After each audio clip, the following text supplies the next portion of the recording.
What is going on, Chiefs Kingdom? Welcome back to another episode of the Kingdom Says. I am your host, as always, Garrett Williams. Tonight, as you can see on the screen if you're watching on YouTube, we've got a very large lineup in store for us tonight. We've got, and I'm not talking just about Tom. I'm just in general. Tom made a face, so welcome to the Kingdom Says. Appreciate everyone for being here tonight. We've got a lot of people. Let's introduce some of the people. We've got a couple usual folks. Mr. Kyle Henning in the middle of the screen. How are we doing tonight, Kyle? Oh, we're day before the 53-man cuts, so we're ready to go. We got a bunch for you tonight on that front, so ready to just start talking what this regular season's going to look like with this roster. Heck yeah. Also joining us, Arrowhead Tom. How are we doing tonight, Tom? Listen, I was doing great till you made the fat joke about the large. Large. You're the one who had to react. I saw your face react to it. I saw it. I was like, well, that's a little offensive. But then I thought about it. So you know what? We are a very tall podcast, and that's what I was talking about. Yeah, tall. What are you talking about? And like again, I've been. You guys are tall.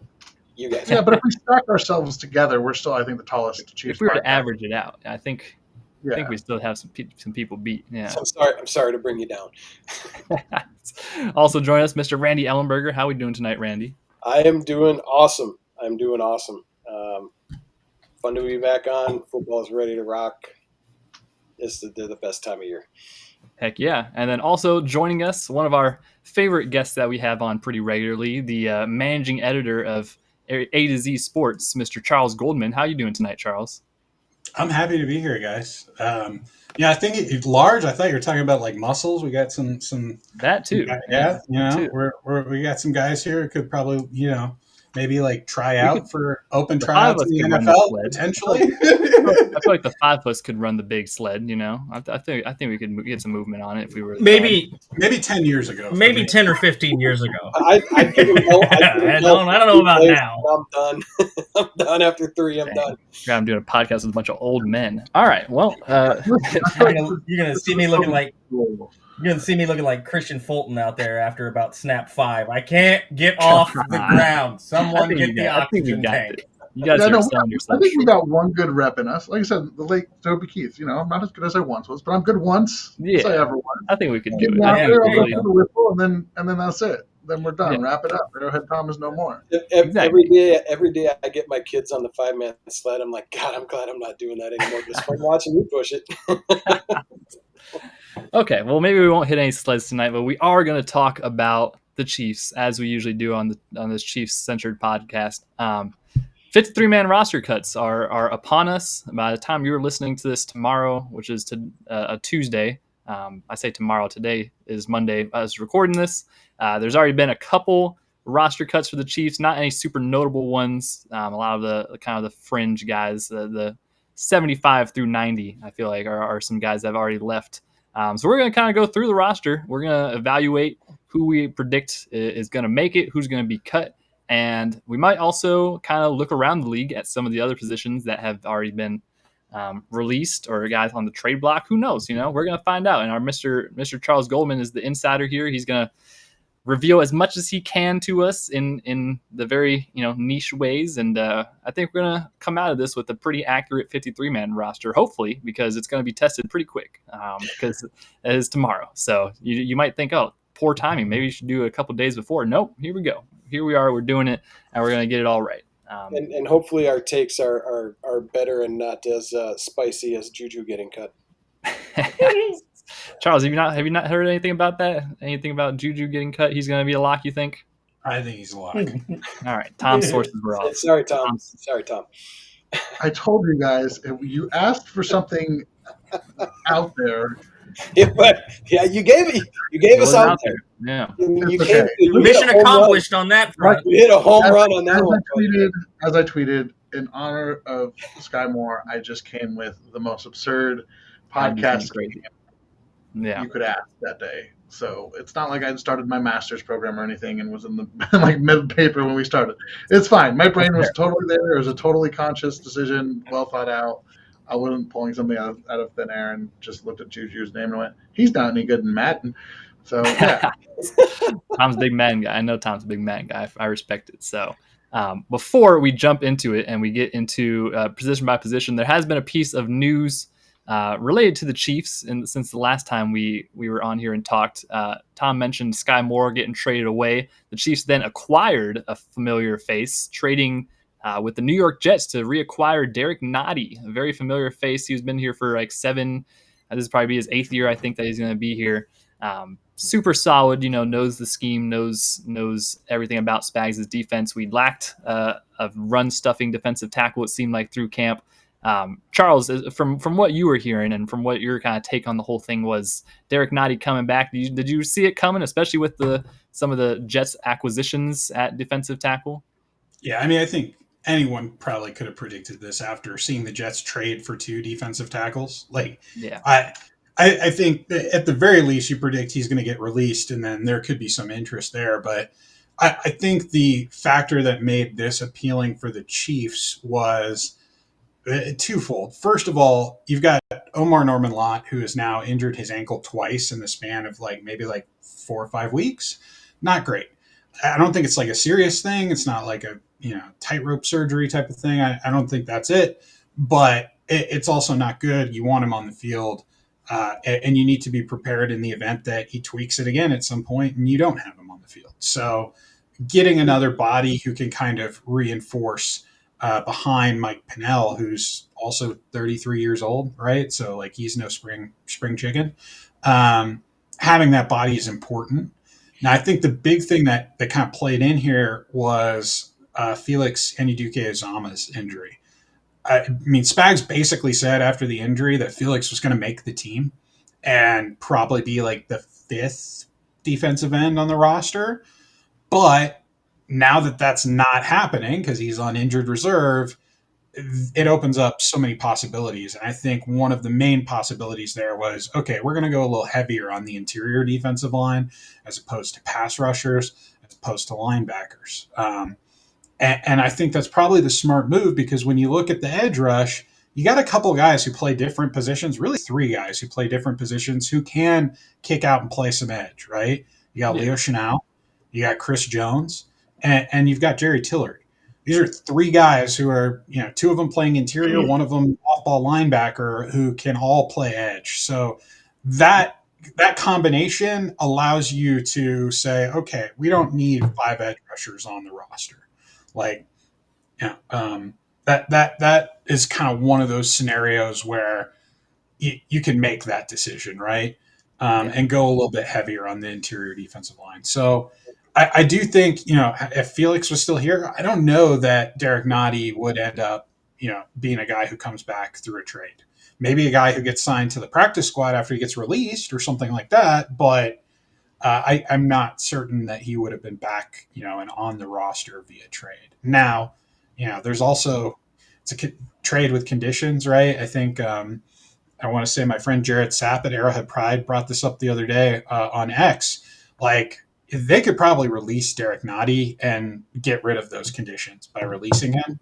So they could still cut him during 53-man cuts and then just re-sign him, and then the conditions would be no more. The Chiefs did that with Peyton Hendershot last year.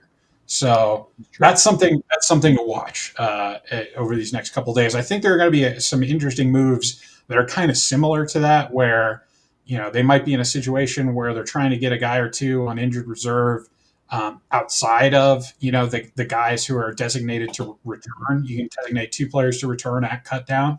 So if you have let's say 4 guys you want to get on IR, well, you're going to have to cut a couple of vested veterans to keep those guys on the active roster past the first day, and then put them on IR and bring those vested veterans back. So that's something that we could see with a couple of these guys. Yeah, I could definitely see that being the case. Anyone else have comments about Derrick Nnadi and his return? I know Charles said pretty much anybody could have predicted it, but we did call it last time we recorded. It was one of the things that I was almost positive was going to happen. I am interested that you said that they may only keep 4 edge rushers, because that would be a bit of a departure from anything we've kind of seen from them in the past. But I also, with the way that the rest of this roster layout looks, it kind of makes sense. And for the way that their depth is set up, I mean, I don't think Malik Herring brings you anything extravagant on this roster. I I don't think Nate Matlack, who nobody knew who that was because he was on the team for like 5 minutes before the last preseason game, is a major factor. So, when you look through that section, it's George and Charles and Mike Dana and Gelati, who Gelati's looked fantastic this camp and preseason. And then, and more depth inside, especially when you got when some of them are specialized guys like Pennell and Nnadi being more of your nose tech, run stuffer type guy. And then you have a guy like Jerry Tillery, who's more pass rush based. It gives you going 5 there doesn't hurt you in that spot, especially with a rookie in Norman Lott, who I still don't really understand why they took a guy who was a pass rushing interior guy at all of college and tried to stick a bunch of weight on him and hope it worked. But that's what they did. And now he's had 2 ankle injuries in like 3 weeks. And, well, I can't imagine adding 20 pounds to a guy that's never carried that much weight before isn't a factor in that somewhat. So it was a bit odd. But if you're going to do that, loading up inside and leaving your edges with the 4 you trust makes a lot of sense. Yeah. Definitely. I think maybe this is a very overly simple way to see it, but, like, I just love Derrick Nnadi. I mean, he's not going to be an all-star or whatever, but like you that he's gonna come in and he's gonna do the job, and what you're like. I think it props that floor up a little bit behind Chris Jones, which isn't entirely like the fairest way to put it, because Chris Jones and Derrick Nnadi almost play different positions with what they're asked to do. But I think that if you want to bring in somebody like that might know. Chief is making an appearance. I'm like, oh man, I didn't say anything about Juju. Come on, it's all right. I didn't even bring him up. I thought it was Scout first. I was like, Scout. That's a very loud Scout. Yeah, Scout's never done. But yeah, if you want to teach somebody how to just be a nuisance in the run game and anchor and do the dirty work, like Derrick Nnadi is a great example of that. Especially, I mean, like, I'm trying to remember what Derrick Nnadi came into the league at. I mean, he's a nose tackle, but he's not like, not the 330 plus guy that people think about. So he came in at 6'1", 317. So Omar's still. I imagine there's some like, hey, this is kind of what we want you to look like, except maybe Omar's got a little bit more natural athleticism to him. Absolutely no disrespect to Derrick at all, because he's been huge for this team for years. I mean, reliable. So always good to have a guy like that, and also what he does for the community. I love just how good of a representative of the Chiefs he's been for in Kansas City, and the work he does around the community. So he gets dogs adopted. I mean, how can you not like that? I mean, how can you? Yeah, that's why we got the barking. We're excited that Derrick is back. You can't see Charles' dog. Oh, there he is. Oh, there he is. Hello. Yeah. Yeah, I would pick mine up and show him to you, but I would break my back. You can't pick Tank up. I pick the Tank up. I can, but he probably won't He probably won't let me. You didn't want to hit the sled. We're good. I don't think you got to pick Tank up. I think you're good. No, I'm good on that. Okay, yeah. So I feel like Kyle kind of mentioned it, but it seems like 9 D line is probably what we're going with. Then I mean, that seems four edge rushers of George, Karlaftis, Mike Dana, Charles Omenihu, Ashton Gelati, and then you have the 5 defensive tackles: Mike Pennell, Chris Jones, Norman Lott, Jerry Tillery, and Derrick Nnadi. Unless, of course, Derrick Nnadi, like Charles alluded to earlier, gets cut and then brought back kind of to erase those trade conditions. But yeah, I feel like that would be the most likely. I feel like Malik Herring would be like that last guy that might make the team as the 10th, but I don't know. I just feel like he's been on the roster so many years and hasn't really taken that next step. Like I feel like at this point you gotta kind of have to prove they're more than just a rotational body in there, like to kind of get a little more juice. So we'll see. We'll see if they decide to deviate from that.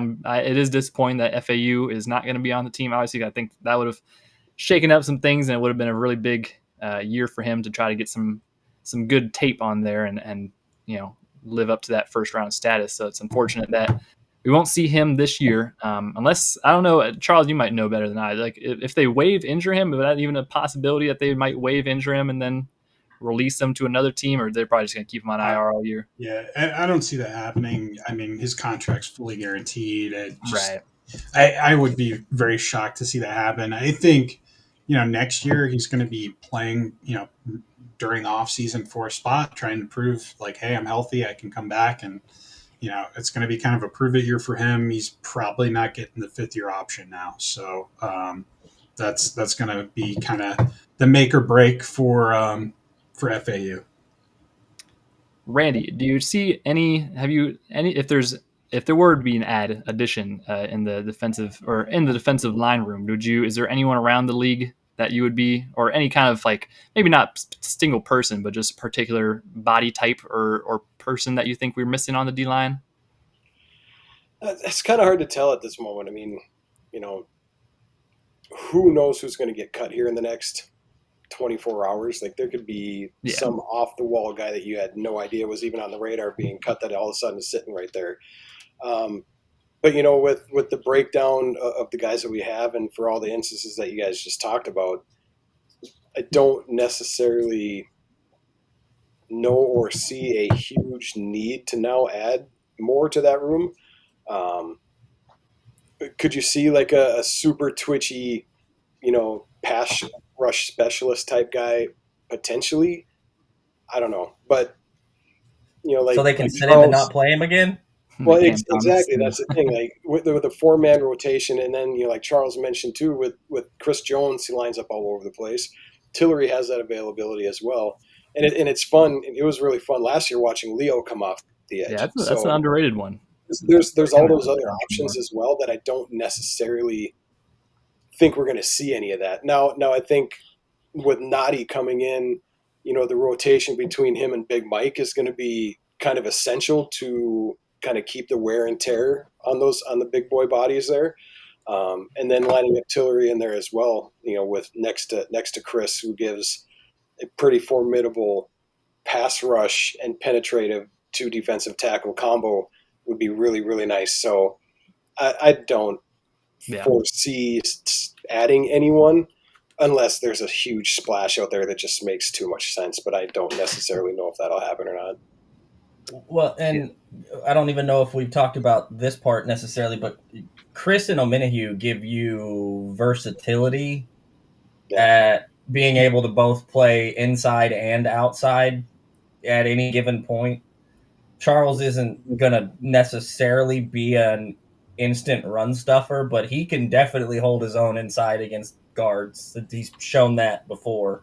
So if you get yourself into a pinch in a game or something and it happens, it's not the end of whether you lose an edge or an interior player in that game, you're not completely handcuffed because you have enough depth on that line that is versatile. And it's one of the reasons that Spag's system works so well is because his defensive linemen can play any of the 4 spots basically at any given time, or at least most of them can. You're not going to see Pennell and Nnadi outside at edge, but you can see pretty much anybody else that's Spag's a little crazy. Hell, like who knows? He like to drop him into. He's going to drop one of them into coverage at some point this year. I think I remember Mike dropped into coverage a couple times last year. I know.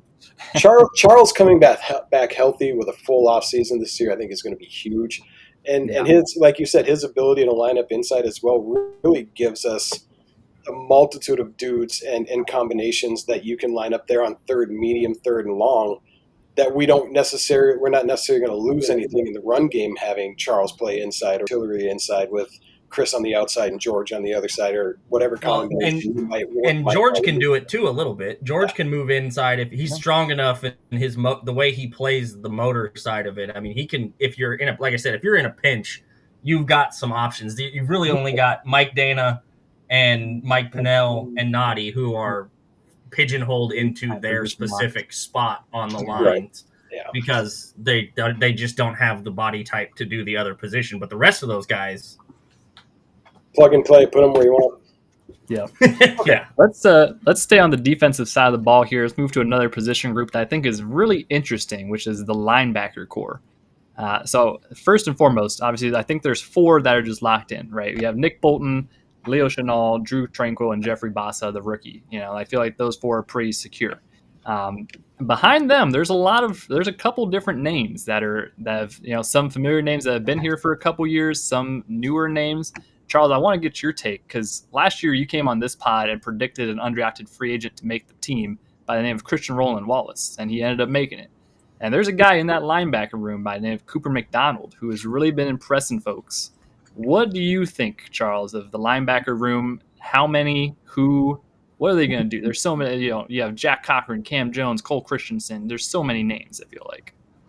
Yeah, I mean, I think you're right that there are a lot of names, but at the same time, I think, we kind of have a situation. Oh, Chiefs weighing in.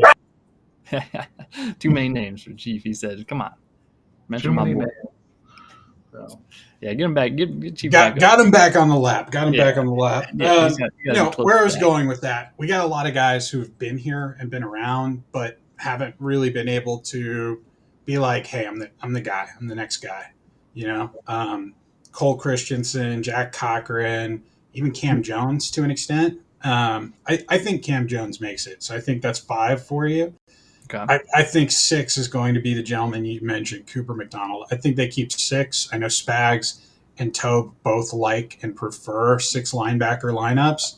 So I'm thinking they go with 6. I think Coop's the other guy in there. I think Cochran could be one of those guys who starts off the year on injured reserve, maybe not even with a return designation because he's got the knee injury. I think it's possible that they keep him on the 53 and then put him on IR the next day. And then, a guy like Cooper McDonald ends up making it as well. I thought just he had a tremendous preseason, really great training camp. And look, you have a situation if you're the Chiefs where you need some cheap young linebackers because next year, right? Drew Tranquil contracts. I think it's up or he's an out year if I'm not mistaken. He's either a cut candidate or his contract's up. And then Leo Chanel, a guy that the Chiefs really like, and I know they'd like to bring him back, but you also got to pay Trent McDuffie and potentially Isaiah Pacheco or, someone else, maybe a Jalen Watson, right? Like you have a lot of guys from that draft class who you potentially have to pay. And knowing that, Leo's a guy that might get left out, that might end up getting paid more elsewhere than the Chiefs could possibly pay him. So situation where I think a guy like Cooper is in a favorable spot. There we go again. Cooper. Big Cooper fan there. Big Cooper fan, yeah. Yeah, I think there's a lot of names like Charles mentioned that are very likely to find their way, mostly special teams. Special teams is always a big factor with that 5th and 6th linebacker. I know Kyle is in particular a pretty big fan of Cooper McDonald as a guy who makes the roster. Is that right, Kyle? For me, Cooper's been good. The thing for me is he's been better than anything we've seen from Christensen or Cochran at the actual linebacker position really over the last couple of years. Like, those two have been fine on special teams, but when you put them on the field for actual linebackers, they've been borderline unplayable as linebackers. Like, I go back to the Week 18 game last year, and I know it was Week 18 and they weren't playing any starters, but they were lost a lot out in that game, and it happens pretty much anytime they're asked to play a lot of snaps at linebacker instead of just special teams. So it's very interesting to see a guy come in and Jeffrey Bassett took somebody's job. Like, that happened. That took place. That kid's, for me, is a lock for this roster. He's probably their 4th best linebacker. And for sure, it may be arguing for 3rd, depending on whether or not Drew's fully healthy, which he hasn't been for a little while now, on and off. Like, he wasn't super healthy last year. Haven't seen him a ton in this camp so far and so on. So, and also, Charles, you mentioned Drew. He can save them $6 million if they cut him next year. So that's where his contract is at. He's a $7.5 million hit, and if they cut him, it's a $1.5 million dead cap. So, and to your point, he hasn't really been healthy. Yeah, missed a lot of time. And after that first season of Drew, he kind of, the second season, like I said, dealing with health and all that stuff, just wasn't as productive, And so if you're especially banking on Jeffrey Bassa probably to take over that Drew Tranquil role eventually, and then have some other cheap young linebacker. I feel like also at certain points, like how many years do we need to have Jack Cochran or Cam Jones just as a special teamer? It's like gotta keep rotating to see what you have. That's what I mean. See if there's a guy those pieces are pretty interchangeable. Yeah. You're really looking for a guy who can step up and be, in case of an injury to Nick or Leo, it's like a guy who can do that as opposed to just the special teams aspect. I feel like is more of a want for them. So, Tom, any criticisms about the linebacker room? How many do you think? How many do you think? Like I said, I think we've got. I was going down a rabbit hole because I just saw that. Is the Rams released Chris Paul Jr., also known as Pooh Paul, who was a rookie. There was a fifth-round pick. Related to CP3 or no? I don't think so. Pretty sure that's not a thing. But I was trying to track down to see if the Chiefs had any business with them pre-draft. Something I could have probably just asked our guy Charles, since he does a great job of tracking that. He doesn't know it all. That's in the memory bank, possibly. I think they met with him at some point, but yeah, I would be surprised if there were any substantial additions there. I'll put one name out there. Jamin Davis, I think he was released. Jamin Davis. Yeah. One of the Chiefs' defensive assistants, Matt House, was his defensive coordinator, I believe, at Kentucky. Yeah. So that's just a name to know. Potentially for the practice squad, or maybe if they have a situation where they need like a sixth guy, maybe they don't like who their number 6 is, and they could go after him.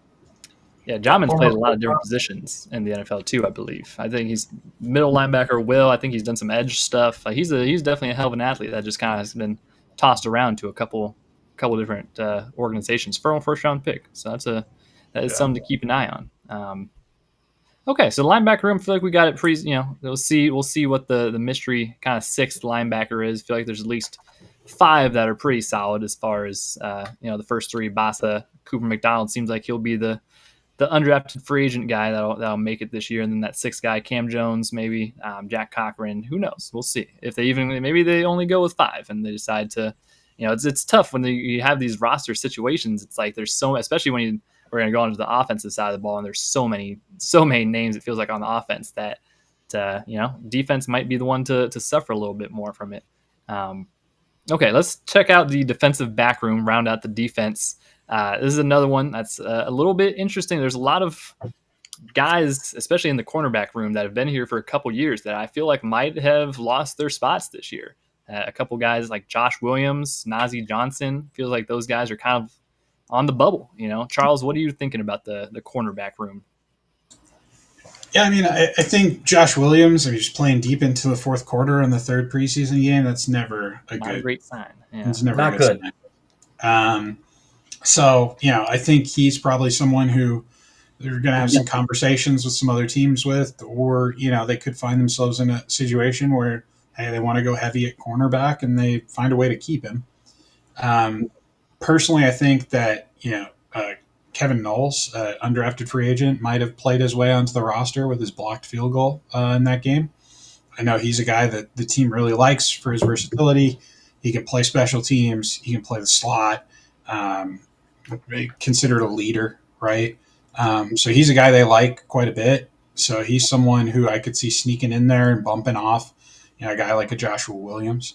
I think Nnadi probably ends up on the roster. I don't know if it's going to be immediately, or if he's going to be one of those guys. He has a shoulder injury right now. I don't know if he ends up on like a short-term 4-week IR stint and then comes back. I don't know how that plays out, but I do think the coaching staff likes him, likes what he brings to the table, knows that last season was a bit of getting his feet back under him, and they also know that he hasn't played a whole lot of outside corner.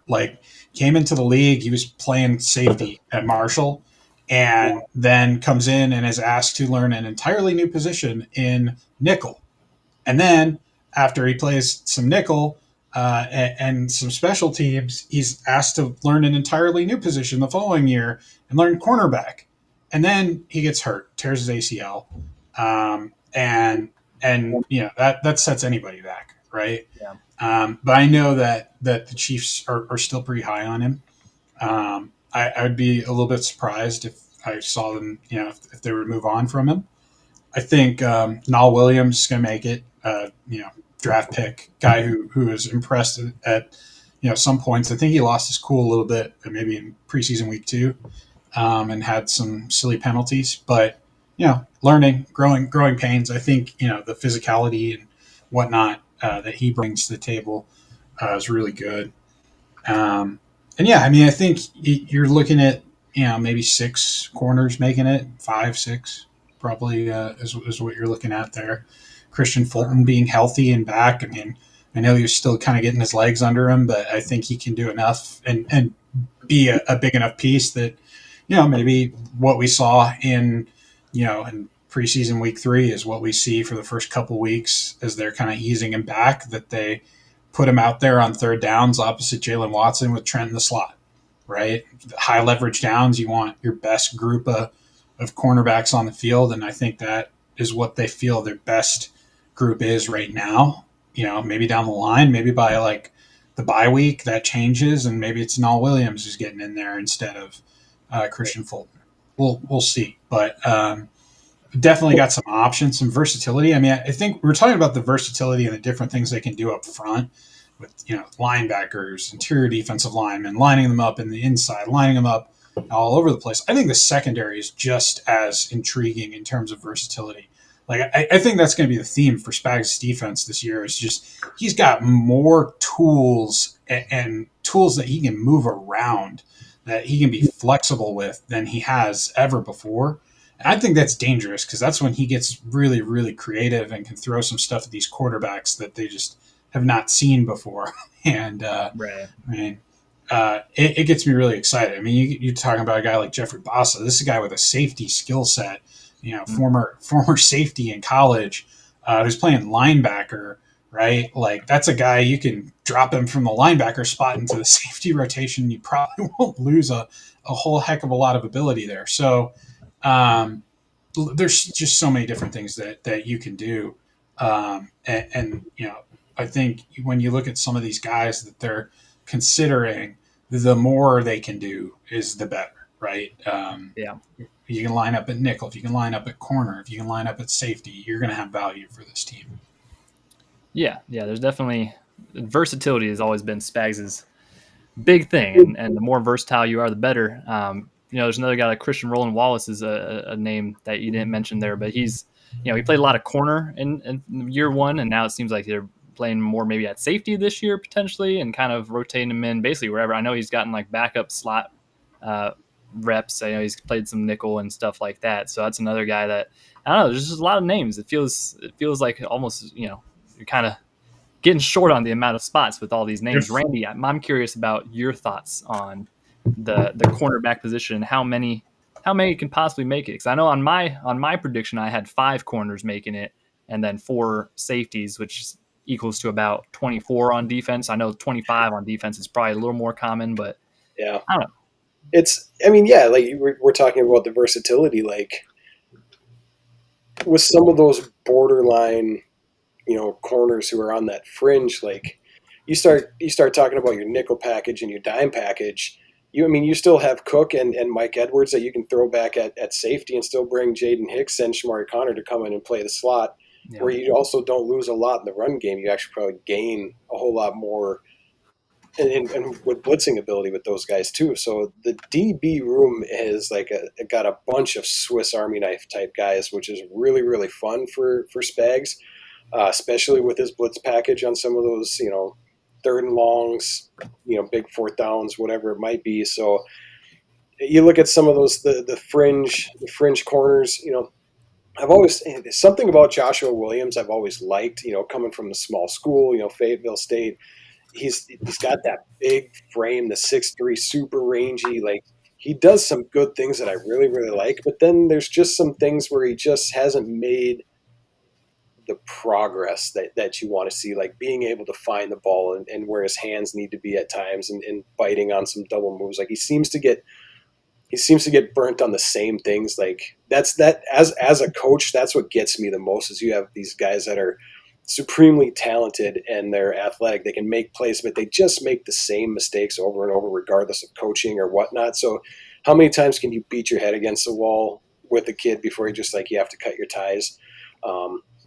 So I mean, with as versatile as some of those safeties are, I think guys like Josh Williams, I mean, he's probably played his last season in Kansas City.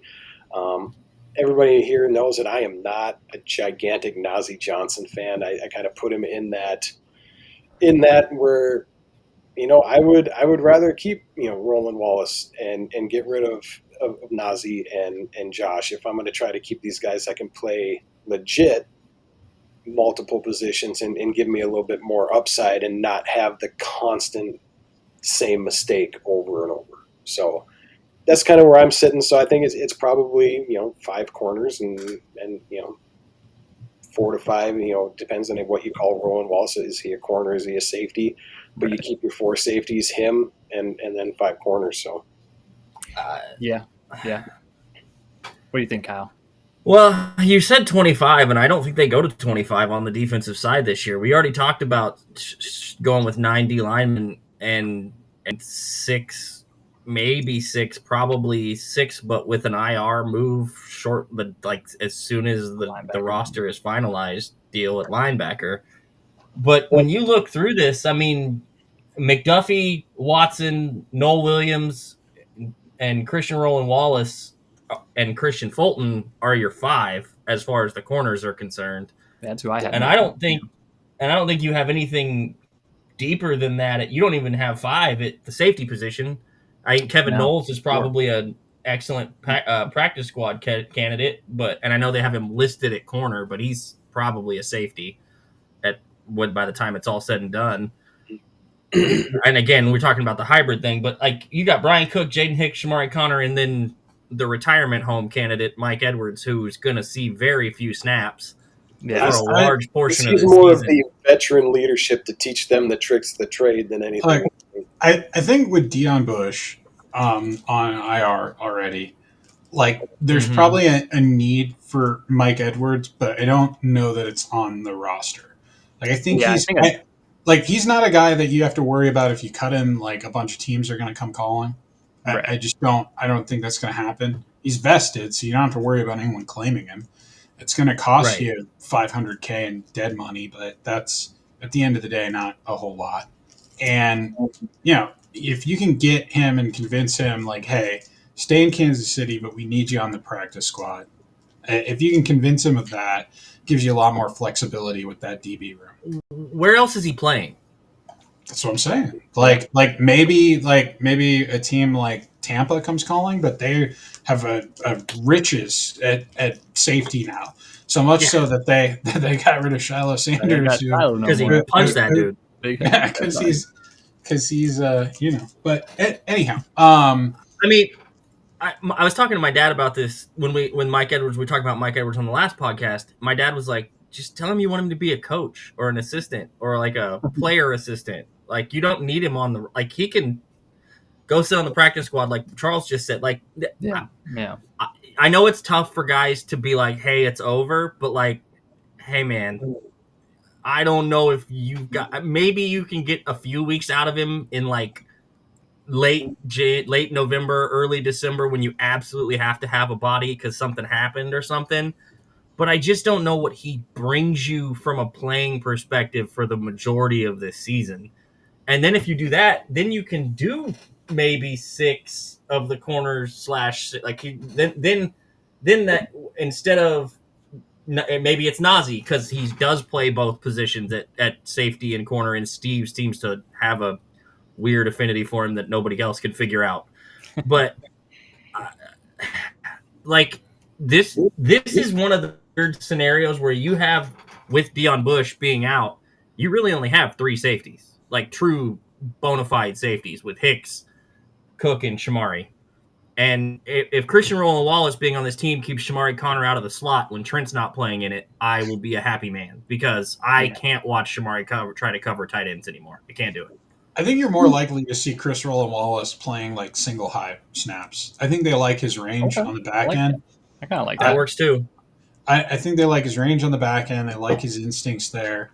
And you know, he can play slot, but I think they have other guys that they like and would prefer there, including the one you just mentioned, Shamari Connor. I know people don't like him there. Spags. Please, no. Please. God, he can't. I tell you what, his instincts in the run game and his ability to blitz is why I love. That is great, but man, that's fine. Cover anyone, boy, but you can't ask him to cover. But here's the thing. You look at the downs. Like if you look at this last game, you look at the downs that Shamari was in there for, right? And it was those early downs, which are your more like run stopping downs. So like, you know, or even like the run blitz downs, right? So you get him in there early, and then like I said, third down comes around, and you're switching it out. You're getting, you know, your two outside cornerbacks, and you're getting McDuffie in the slot, and that's your kind of your ace in the hole type lineup there. Yeah, he's just got a nose for the ball that I like to see. Like he is always around the football. So, yeah, Tom, I got a question, and this going back to Mike Edwards a little bit. You know, keeping him or whatnot. I know his play necessarily on the field, especially these first couple preseason games. Watching him, he definitely looks like he lost his step. I wonder though how much, you know, of that just veteran on the field leadership they're kind of banking him to have now that they've lost Justin Reed, you know, and now they don't really have that back end signal caller. You know, how much you know, obviously they're relying on Jaden Hicks and some of those other young guys to maybe pick up more of that role. But I wonder if that might play a little bit into keeping Mike on the roster and, you know, having him out there in a bigger capacity than what we might expect. It's hard because I love Mike Edwards, and I think he's just had so many big moments and has always been a valuable piece in Kansas City.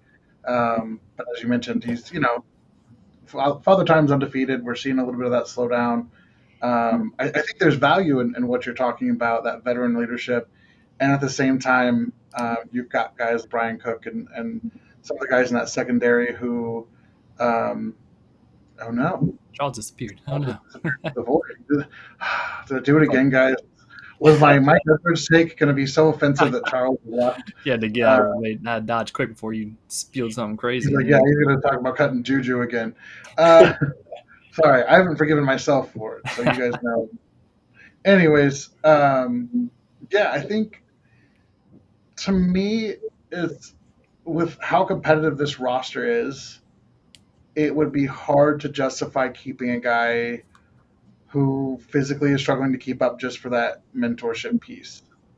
Because you do have other guys in the room. You have a head coach or a defensive back coach who's got experience and respected. Like, and that team has always played really well as a unit. When you talk about the way, I think Trent McDuffie is obviously the leader of that secondary, and Charles is back. You know, those other guys respond really well to him. So I'm not.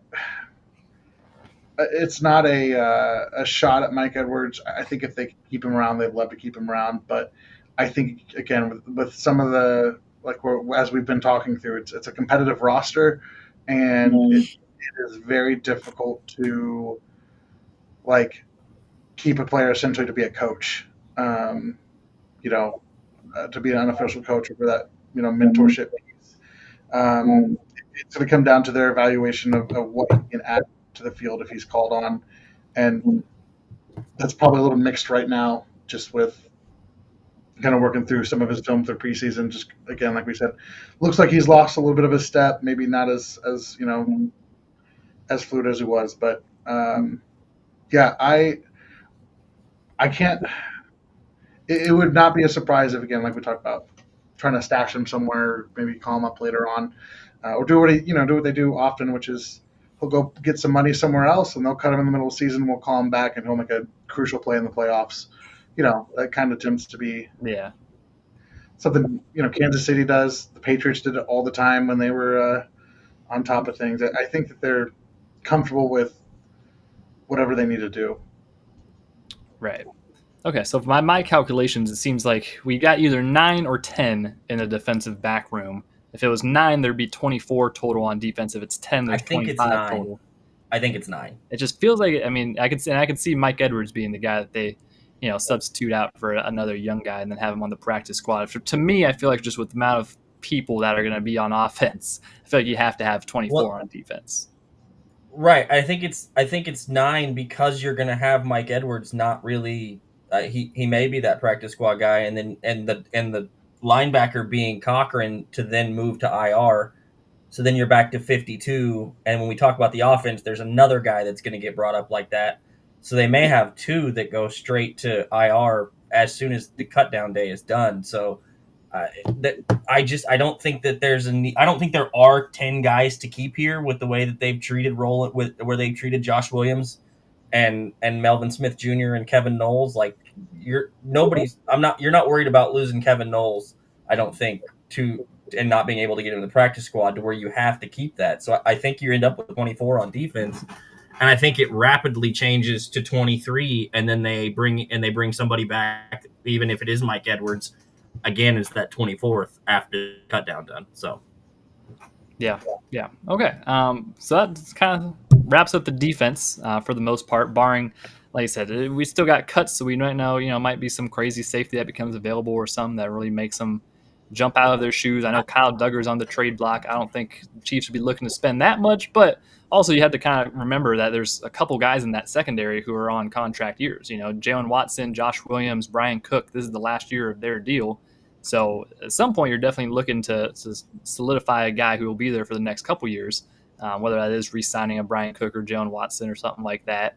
But just something to consider as far as, looking towards the future and getting guys that'll be here for multiple years and kind of learn the scheme. So let's hop over to the offensive side. We've got a very big position decision here. Quarterback, man, what are they going to do at quarterback? I'm not sure what they're going to do at quarterback. Please don't make the goddamn joke that is going to happen 75 times on Twitter. Bring back Brody Coyle. Jesus. Hey, guys, did you guys know that Patrick's making the team? My sources shut up. Confirmed it. Quarterback, it's already decided. I mean, it's Patrick, and it's going to be Gardner Minshew as the backup. They released Bailey Zappi today as their first quarterback cut. They could have released him Saturday. Yeah, and then Chris Oladokun will be next, obviously. If I had to guess, I think they back to the practice squad. Yeah, I think Chris is going to be the practice squad guy over Zappi. He looked much more impressive during preseason. He's been here for many, many years at this point. Hey, Garrett, who was the third quarterback in the last preseason game? I believe that was Mr. Oladokun, if I'm not mistaken. Okay, right? There's your answer. Yeah, when Bailey Zappi's thrown that many interceptions in preseason, it's just... Charles, any argument for that? You seem to be nodding along with that.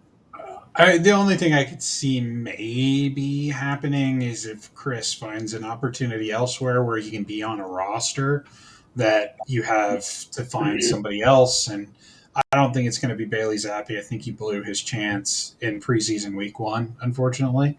Yeah. I actually thought he had a pretty good camp, to be honest. But you got to be able to perform when the lights are bright, and he could not do that. And, so familiar face who got released today, Shane Bichelle. Yep. Yeah, he had a pretty good preseason week 3 game. So, I mean, if he's not feeling the love in Buffalo, I know the Chiefs like him. He could come back pretty easily in Kansas City if they found themselves in that spot. I wouldn't be mad at that. I definitely wouldn't be mad at that. Patrick likes him. Yeah, he's good. He was good. Because if I remember correctly, that story, Patrick was one of the reasons that they brought him in was that he was working out with him down in Texas, and Patrick was like, hey, that guy will work.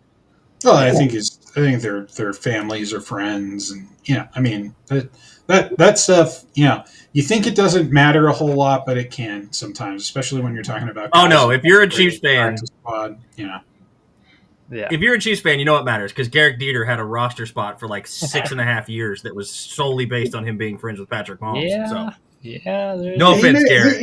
No offense, Garrett. He made some plays on special teams. Great special teamer. Great special teamer. Yeah. Great special teamer. It wasn't all that. Yeah, exactly. You know the deal, Tom. Okay. All right, let's get to the actual position that's very, very controversial. There's a lot of opinions on what they might do at running back. There's so many positions. I mean, there's so many things that could happen at running back. First and foremost, the Chiefs a couple days ago, per Diana Rossini, were calling around looking for potential running backs, which should tell you how confident they were in their running back room currently. So as it works out right now, obviously you have Isaiah Pacheco, Kareem Hunt, they're locks. I feel like Rashard Smith, 7th rounder, has impressed them a lot. That seems like, especially if you watch that last preseason, he was in there with the first team offense getting targets. Like they're going to use Rashard Smith this year. I think they're going to use him pretty frequently. I think he's going to be a good part of their offense. So that's 3. Obviously, that's 3. You have Elijah Mitchell, who was a free agent signing this past year, who has been, he's been okay. I don't know if he's necessarily jumped out the screen at any point in time, but he's been okay. And then you also have Carson Steele still there, who was their quote unquote fullback last year. He's not a fullback, but let's be honest, he's not a fullback. But he did have some decent, games last year, decent reps. Charles, I'll start with you. Is there room for 4 running backs on this roster? And if there is it Carson Steele, or do you think they really? I mean, the in-house candidate would probably be Carson Steele, maybe over Elijah Mitchell. I'm not sure. And then there's always the wild card of, well, they might just acquire a different guy. Yeah, I think initially, at least, we're looking at 3. Okay. Last season, opening 53, we had 3 players on the roster, and then they went ahead and signed Samaje Perine. Right. and brought it up to 4. I think that's the type of scenario you're looking at again. There's going to be a lot of different guys who are out there. I mean, whether it's waivers or, a vested guy that you can sign. And I just don't think that Elijah Mitchell this offseason was what the Chiefs were hoping he would be. And they're looking for a very particular skill set that they just don't have yet. I do think, there was probably a time where Carson Steele could have been that guy, but I don't think he's done enough this offseason to prove it. He hasn't fumbled. I give him that. That was his biggest issue last year, was fumbles. He hasn't had that problem. But, I think, on one hand, while I've heard that they really like his toughness and his ability to get tough yards, right, you got to be able to get the one, right? And he couldn't get that 1 yard, even though I don't think the play call helped him very much in that I think it was preseason week 1 game. But maybe it was week 2. Can't remember off the top. But whatever it was, he had a chance to pick up the 1 yard 4th down conversion, couldn't do it. And when you're that type of guy with that type of skill set, that's your one biggest asset, your ability to pick up 1 yard when you need 1 yard. So I think that kind of soured the team a little bit there. And if they're going with 3 guys, I think, you said it right, Garrett. It's going to be Isaiah Pacheco, who they believe is still their bell cow, Kareem Hunt, who is probably their best pass protector and just has great chemistry with Patrick Mahomes, very beloved by the guys in that room. I don't think you're going to see him leaving so soon. I know a lot of people were kind of down on him last year, but I think he can be better this year in a more short yardage, 3rd down type of role where he's in there pass protecting. And then a guy like Rashard Smith, who, I admittedly think I underestimated his ability until this final preseason game to contribute on in his rookie season. I think he absolutely can be what he showed, which was this guy is lightning out of the backfield as a receiver. Huge mismatch against linebackers and stuff like that. If you can force teams into their base defense and force a linebacker on him and throw the ball to him, he's going to make some plays, and specifically in the red zone. That's where they, throughout training camp, really, really utilized him on those plays. He didn't get a whole lot of run in camp with the first team.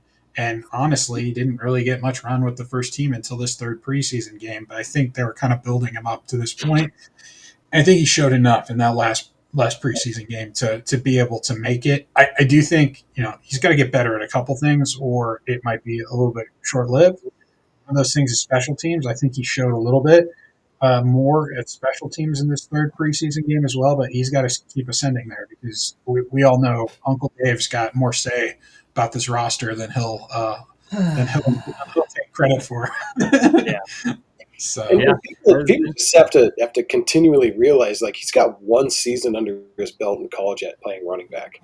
Yeah, like his skill set is just starting to develop there. Like, his ability to catch the ball and actually run routes with his 3 seasons in college as a wide receiver really make him dynamic. And like Charles says, like, if you can get him into the game on first and second down to where people are still in their base defense, and he's gonna slip out in pass protection or check down, or he's gonna get matched up as a linebacker if they shift him out of the backfield, that creates a lot of mismatches. And I think initially, like, pairing him with Nico in the kick return game really gives some dynamic, like, explosive ability in those special teams areas where the kid is literally just scratching the surface of his potential as a running back. And yeah, there are things he has to learn. Like, blitz pickup, pass protection is obviously key one of things that he really needs to learn how to do. But I think he's shown that he wants to. And like we've mentioned before, like, running backs wanting to be part of pass protection, they want to have that fight in them to do it. He has that. The rest and the technique and the ability can all be taught. I think he's going to be fine. I think there are going to be specific instances where plays and stuff are drawn up specifically in him in certain situations that are really he's going to make some eye-popping catches and plays early to kind of, like, all right, put him on the map and make people notice that he's on the roster for a reason. Yeah, that's very valid. Are we very convinced that Andy Reid's ready to give up his fullback dream? And hold on, let Tom go if he's got anything before I go, because I'm gonna push back a little bit on some of this. Okay, Tom, what are your opinions? The opinions on running back, 3 or 4? Elijah Mitchell was disappointing.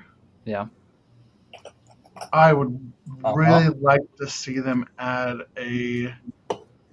another body that has more than a year of control. Isaiah and Kareem are hitting the market. Like, this is their last year under contract, if memory serves correct. Yeah, obviously. Yeah, last year Pacheco's rookie. I agree with the other sentiment about, like, actually Smith. I was like, wow, Rashad Smith is even exceeding. Like, I was pretty high on him, but he looked even better as a pass catcher and out of the backfield. Like, just really got some good reps in against the Bears. I'm very interested to see if they will add a body. There's been names floating around, all that stuff. I think that it's, again, I would like I don't necessarily need a big name player who, in a contract year. I think finding somebody who's got maybe another year or 2 years of control, it's just, we just need some bodies down the road, but that may also be a problem they look at for next year and next offseason. And next year's problem. Just kind of, but it's scary to think that you might be going into next offseason having to essentially rebuild your running back room from the ground up.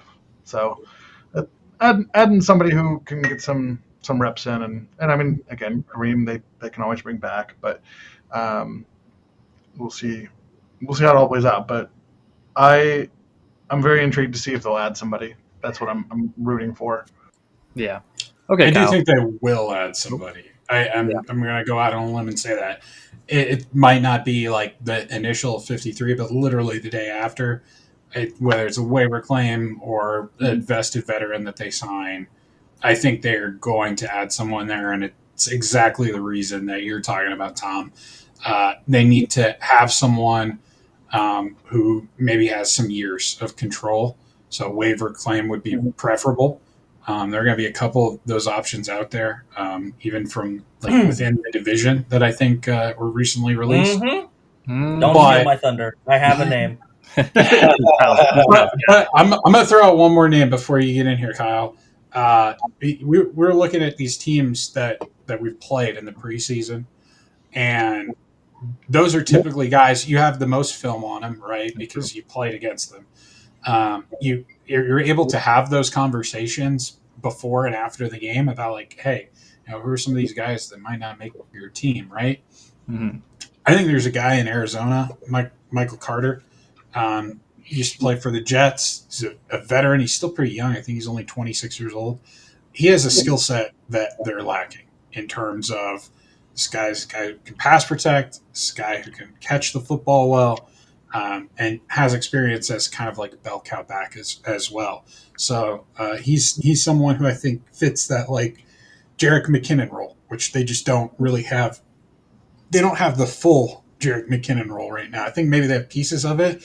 If they could combine, Kareem Hunt and Brashard Smith into a like little Frankenstein type of deal, that they'd probably have that guy, but they don't have the full one right now. And getting a guy like that, I think, could be valuable. Mm-hmm. So, I think they stay with 4. Because I know Andy Reid, and he has an object fascination with either a traditional fullback or a fullback type. Fullback. He's only had, I think, 1 or 2 seasons, and that was between Sherm and Carson Steele, and there was like one other random guy they had as a fullback in that time period. Yeah, we had Michael Burton. Like 1 or 2. And so, I think Carson's still on this roster, largely because I think he fixed some of the ball security issues that everybody had a panic attack about last year. Like Charles mentioned in the preseason, he has not fumbled. He's looked better it looks better when he's holding the ball. It's not as loose as it was. There's not as much space and breathing room between his forearm, where his forearm and the ball and his stomach and all that is. Elijah Mitchell is gone for me. It was a nice attempt.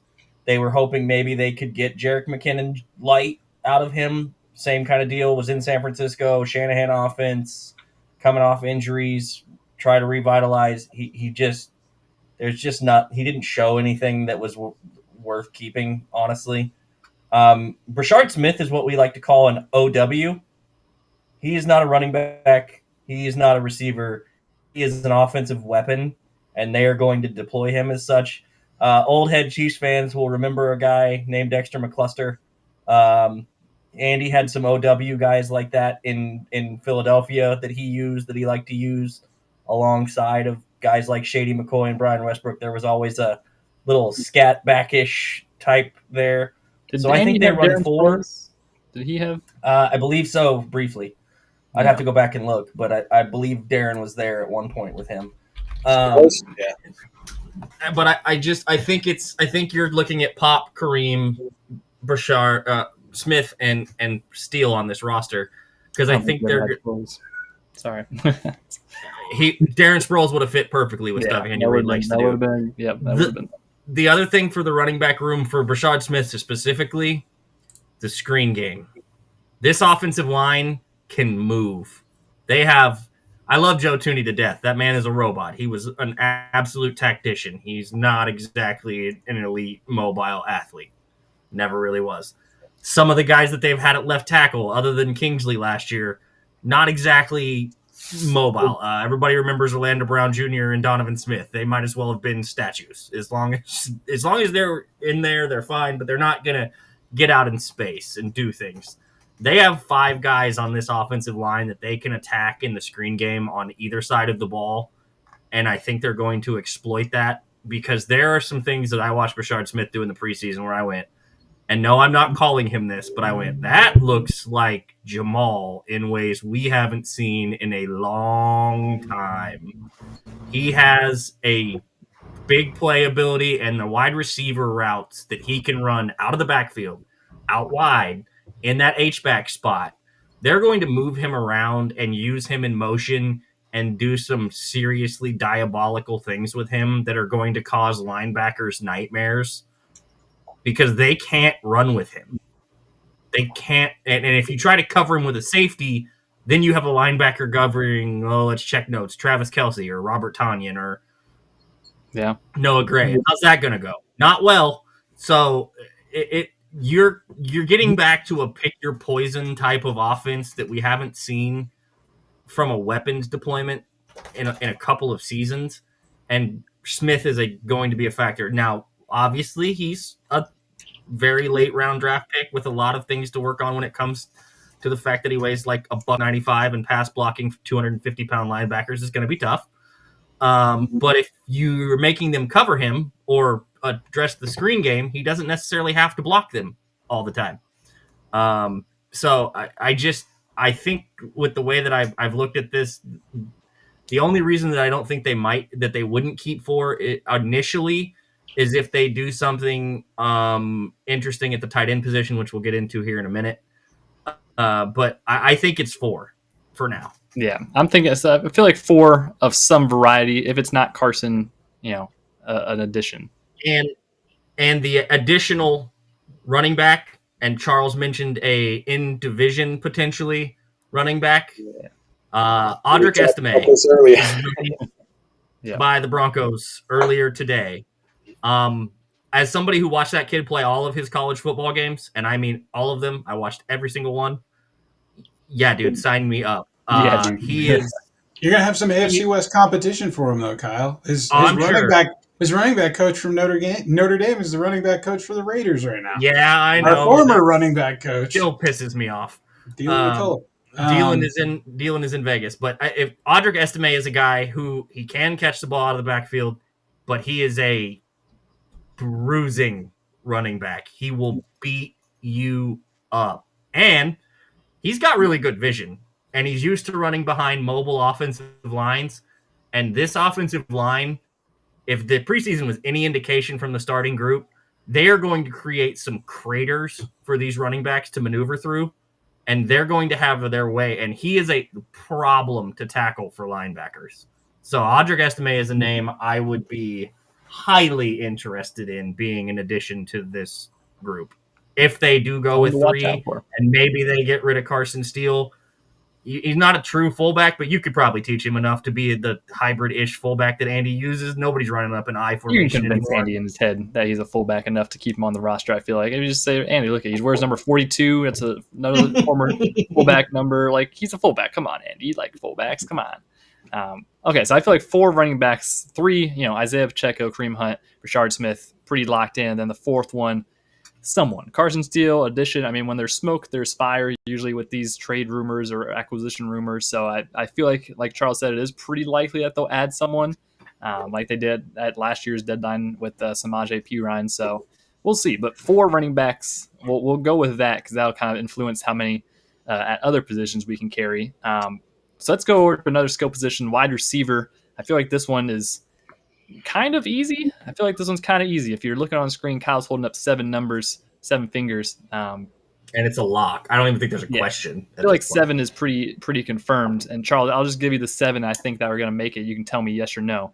Obviously, you have Xavier Worthy, Rashee Rice, Hollywood Brown. You have Jalen Royals, the rookie, who's by all accounts impressed pretty well, and he's gonna be on the team. You have Juju, despite Tom's wishes, still have Juju. And then you have Nico Emihio, who feel like he's a lock just because of his special teams returning ability alone. Dave Tobe loves him, it seems like. And then you have Tyquan Thornton, who is that guy that the kind of the reclamation project, former high second round pick, a guy with a lot of upside, a lot of athletic potential. You saw him catch that really big pass in this 3rd preseason game. So Charles, is that an accurate 7? Do you think? Do you think there's any discrepancies in that? Well, I mean, we've got 13 days until week 1, and that is 13 days in which Rashee Rice can potentially agree to terms with the NFL on suspension length, which is currently being debated. He has a hearing set up for the 30th of September with Susan L. Robinson, who is the duly appointed player arbitrator for this situation. She's only ever arbitrated for Deshaun Watson. Right. And that scenario, I believe she issued, a 6-game suspension initially. Then the NFL came back and appealed her decision and got it up to 11 games for Deshaun Watson. I don't think this needs to go to this September 30th date. Like, I think they can probably figure it out beforehand. The question is whether or not they will. And some of that might be out of Rashee Rice's control because the NFLPA is in a little bit of disarray.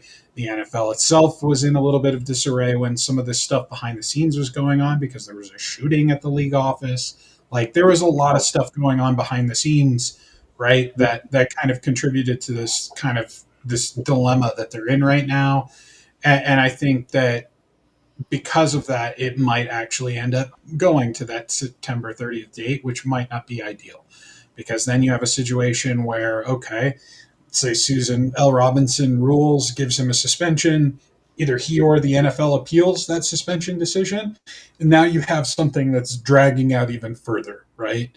And potentially into like some serious months where this team is competing and making a playoff push. So not a great situation to be in, no matter how you dice it. I think, if the Chiefs have Rashee Rice available, it's going to be 7 guys. If they don't, it's going to probably be 6. I think they'll be comfortable with that. But yeah, I think those guys that you mentioned, those are the ones.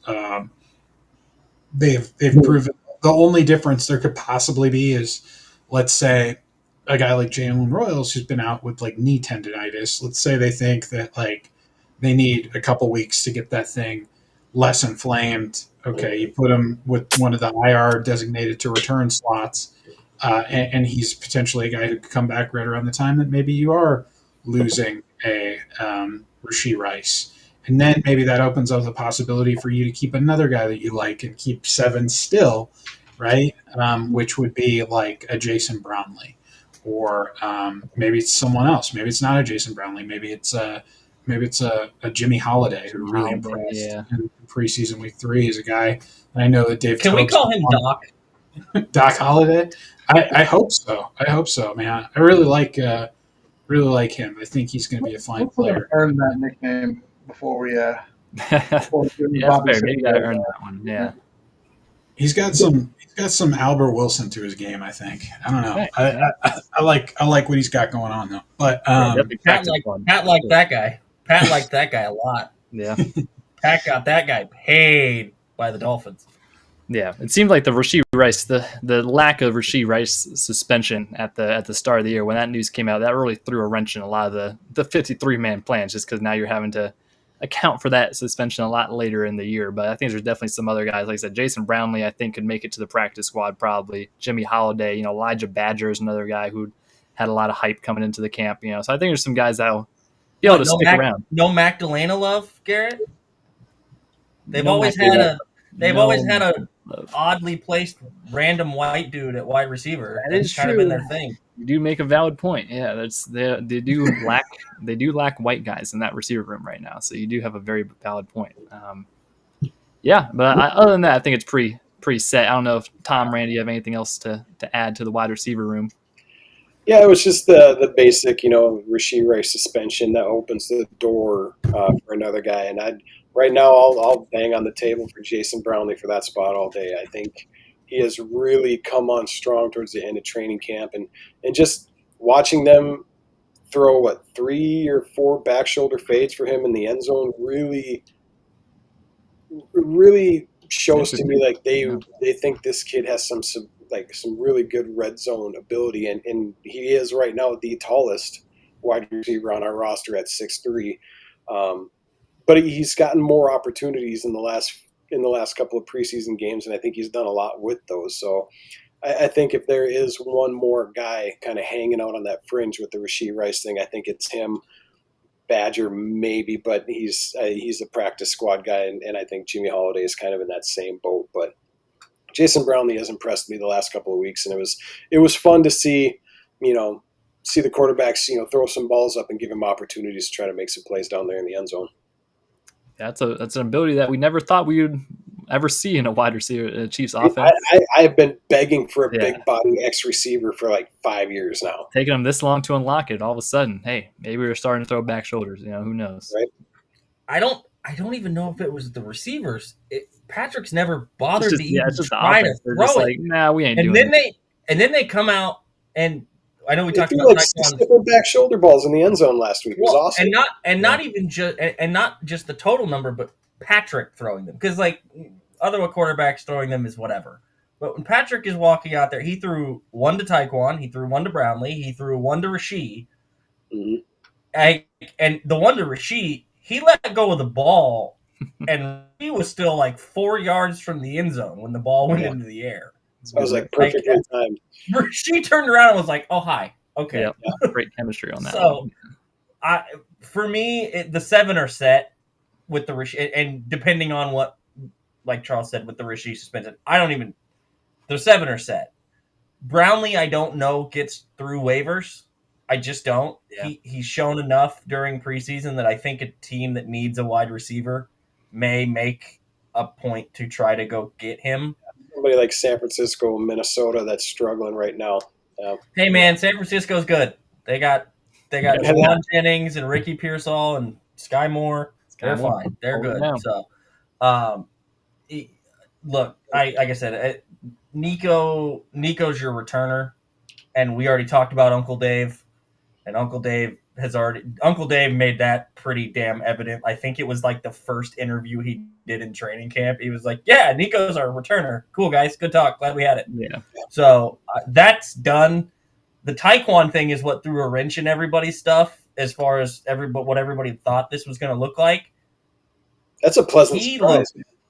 He looks like, I watched him in New England. I have a buddy who's a huge Patriots fan.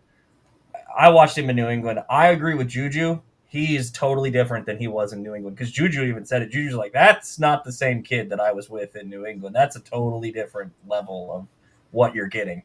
If you take all of the best things about Marquez Valdes-Scantling and Justin Watson and you blend it into one. Yeah. Like, he's the Frankenstein of those two players. Yeah. There was good things about Marquez Valdes-Scantling. Yeah, he was in great shape, and he could run deep a lot because they ran him deep every single great decoy. He was a great decoy. And then he had 2 games in the playoffs where he had 1,000 yards and nobody thought it was coming. So it was perfect. It was great. Because he was just a decoy all season. No one decided to guard him for a couple of games. And one of the balls, I think, got stuck in his face mask is why he caught it. But it still counts. Yeah, he almost He was a decoy until he had to play the Bengals, and then he suddenly remembered that he could be more. MVS, just go run these 2 guys off. That's all you got to do. We'll pay you just to run the top of the coverage off, and that's it. That's all you need. We talked about the Tyquan deep ball. He was one of 4 guys who were butt naked open on that play, and Patrick still chose him. Everybody that was in a route had a chance at scoring a touchdown if they got the ball thrown to them. Every single one of them, other than maybe Travis because he just doesn't have the top gear anymore. But he was open too. Worthy on the crosser to the right was wide open. Rasheed on the crosser that went across to opposite of Worthy was wide open. Travis was open, and Tyquan torched his corner and was past the safety. Like, that was as open as you'll ever see 4 targets on one play in an NFL game, maybe ever. And Patrick was like, "Nope, we're going down the field." Tyquan catches the ball. He saw that single high safety. He said, "Yeah, we're sending it. We're sending it." And he didn't. And Tyquan, I think, probably didn't need to go to the ground, but he just wanted to make sure he didn't lose the ball and that they converted that play.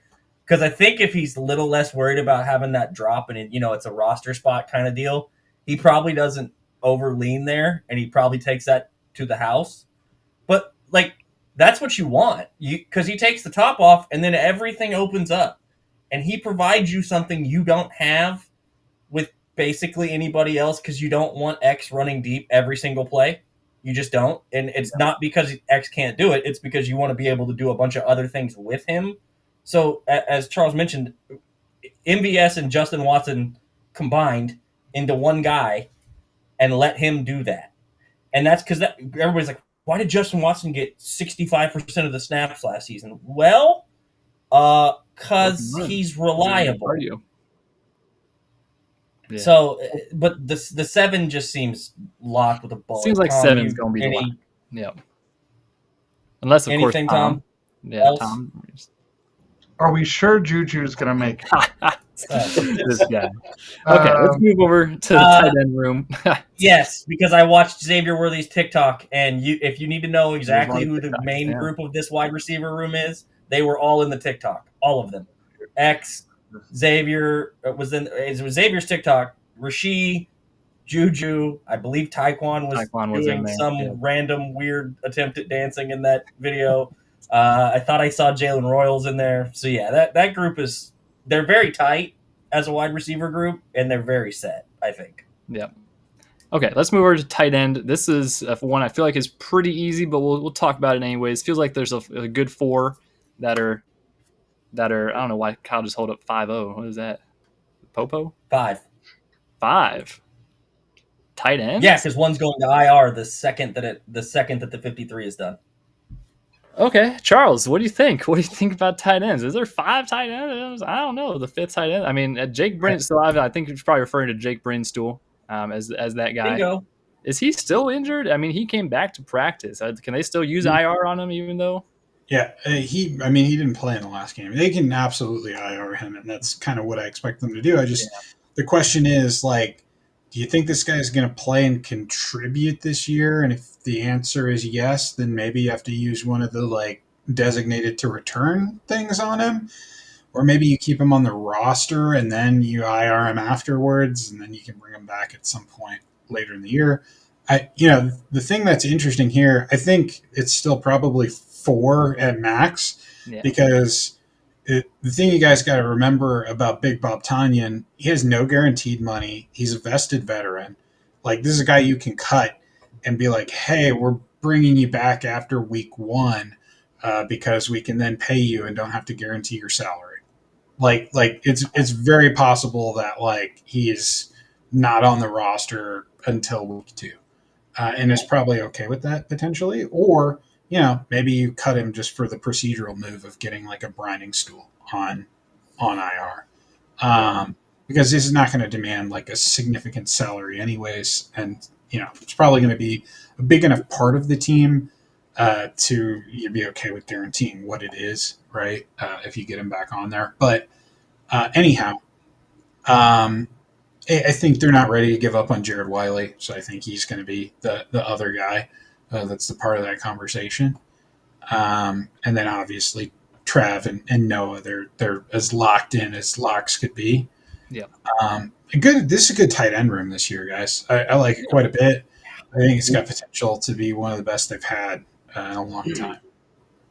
Tom, can you see any other additions potentially in the tight end room? Do you think it's going to be those 4? I mean, it seems like it's pretty. I can definitely see Bob Tonyan settling for maybe a week or 2 of practice squad if he has to. I mean, he wasn't on a roster all of last year, so I'm sure he can wait a little bit longer. Yeah, that's a good problem to have when you're trying to figure out. We've got so many guys at the position. You're like, I really want to, make sure we can sneak somebody else in. There's some that goes to, like, chance, and I think, like, with Tonyan, like, he's a vet. He's probably there's going to be those conversations, the handshake, whatever. And even if it may be a situation where he says, hey, like, I want to go find a place to play. Tight end is a tough position to find, and the Chiefs just happen to be really wealthy at that spot with Travis Kelce and Noah Gray, and even I think with, a guy in Jared Wiley that they're developing. And we know they like, oh goodness, Jake, is it Briningstool? Briningstool, yeah, or Brining, depending on how you.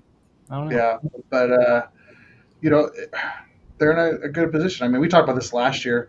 Noah Gray would be tight end 1 on at least a quarter of the league's, team, if not half the league. So the Chiefs have a lot of bodies there. Obviously, Travis will be Travis, and we know he took some time to contemplate. So it's a little bit of a transition year. So I think there could be kind of you're keeping one eye on the future. So I think they'll probably go with 4 and kind of figure out what to do with Bobbert, as they cross that bridge, and also some of the other decisions are made. But I think there's probably a piece of that they're going to give him a little bit of a say. Hey, do you want to be here? Do you want us to let you go find a spot? Let's that type of thing. I think players want to be here, so it wouldn't surprise me if he is still here, practice squad or whatever we need to do. But yeah, I think they'll have that conversation quietly. Yeah.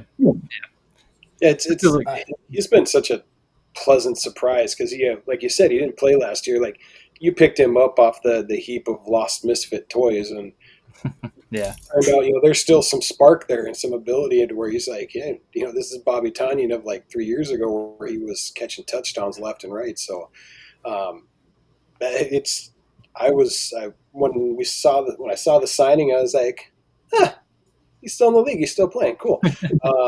Didn't really expect much. And then he came back and, the preseason, he's been lighting it up. He's been a target. He's been playing fast and furious and catching balls. And I was like, wow, he found the fountain of youth. And, this is the guy from yesteryear. But we're going to have 4. The Briningstool kid is an interesting prospect. I'm still kind of surprised that he went undrafted. Really, because he does have a lot of talent, but with him going undrafted, obviously there's something missing. There's something maybe his game isn't quite as complete as it needs to be. So with this little bit of an injury here, yeah, I think the IR tag is probably a great way to keep him around and probably develop him. But I mean, we're going to have a solid 4 tight ends on the roster regardless at this point. But it's a good problem to have, yeah. Okay, so I held up 5 for a reason, and it's because I didn't want us to skip out on talking about Jake. It's 4, but it's 4 because of what Charles mentioned. You can cut Robert Tonyan from this roster before the 53-man, take his cell phone, take his agent's cell phone, and throw them in a Ziploc bag, keep them in Brett Veach's drawer, and lock it. Yeah. And wait 24 hours, and then take Brindle and IR him as the IR stash for the year, like they do nearly every single year with a guy that they want to develop, and go, hey, we're going to put you on IR. You're going to be here the whole time. You're going to work with us the whole time. You're going to develop. You're going to be in the room with Travis. You're going to get to see you're going to do all of that. But that's it. And then they can turn around, and I don't think he misses week 1. I would be stunned if they don't have him back on the roster the following day with Robert Tonyan. Yeah. You Noah, Jared, and Travis are done. Tonyan, he's, as Charles mentioned, the vested veteran thing matters. Because for those that don't know this or whatever, I don't know if we've really hammered this home. If you have enough years of service, which I think it's 4 in the league, you don't have to go through waivers, and therefore you can dictate where you want to be. He knows they will make it abundantly clear to him, if they haven't already, what his role in this offense is going to be. He's your 3rd tight end. He is tight end 3. Jared Wiley is fine, and he's still coming back from injury, and they still want to develop him, and they still want him on the roster. Yes. But Robert Tonyan gives you the ability to take some of the load off Travis Kelce. Noah does too, but Tonyan is a little bit different than Noah. Tonyan is a little bit bigger. He's a little more adept in the blocking field. He gives you the ability to have another big body as a red zone threat. Guys, don't be surprised if you see 4 tight ends and Brashard Smith on the field as a package at some point this year down in the red zone. Because, well, not even necessarily in the red zone. You can run 4 wide receiver routes with those 4 tight ends. They're running 14 just in the middle of the field last year. Yeah, 14 personnel, middle of the field. Doesn't matter. And Tonyan is a matchup problem just as much as Kelce is or Noah is in different facets. Like, this tight end room is the most exciting and intriguing room for me on this roster this year. The wide receiver room is awesome and great and all that, and I'm happy about it because it's best it's been since 2022 by a country mile. But this is the best tight end room we've seen in a long time. And they are top to bottom loaded up. Tonyan, people seem to forget Robert Tonyan was Aaron Rodgers' favorite target for like 2 seasons in Green Bay. Yeah. Okay, so we have it's ready to go. Yeah, so we have the 4 tight ends locked up pretty much. brings to probably IR. See if they put him on IR before or after the cut. I feel like usually they IR that guy before the cuts, and then he's just gone the whole year. But either way, that's pretty much, I feel like, solidified. Unless, of course, Jody Fortson, if he's healthy. I'm just saying. You can never count out Jody Fortson making a comeback to the roster. All right, last but not least, the big guys up front, offensive line. This is another one. It's somewhat easy. There's a couple guys who are challenging for some spots that are really intriguing. So obviously you have your front five, which is Josh Simmons, Kingsley Suamataia, Creed Humphrey, Trey Smith, and Jawan Taylor. Those are a lock. Jalen Moore is your sixth offensive lineman. He's a lock as well. Outside of that, I feel like Wanya Morris feels pretty lockish to me as well. I feel like there as another tackle. Charles shakes his head. All right. That's good. Because there's another guy at tackle as well, Essa Pohl, who is a guy who might challenge for a roster spot as well at tackle. And then you have interior linemen like Hunter Norzad, Mike Caliendo, CJ Hansen. So there's 10, 11, probably like 10 names really that are really in consideration for it. How many do they actually keep, though? I mean, at this point, I think crunching the numbers of every other position group we've had, you can only keep 9 offensive linemen in the configuration we have. So, Charles, what are you thinking? What are you thinking on offensive line, mostly just the backups? Yeah, I shook my head at Wanya Morris because I just don't.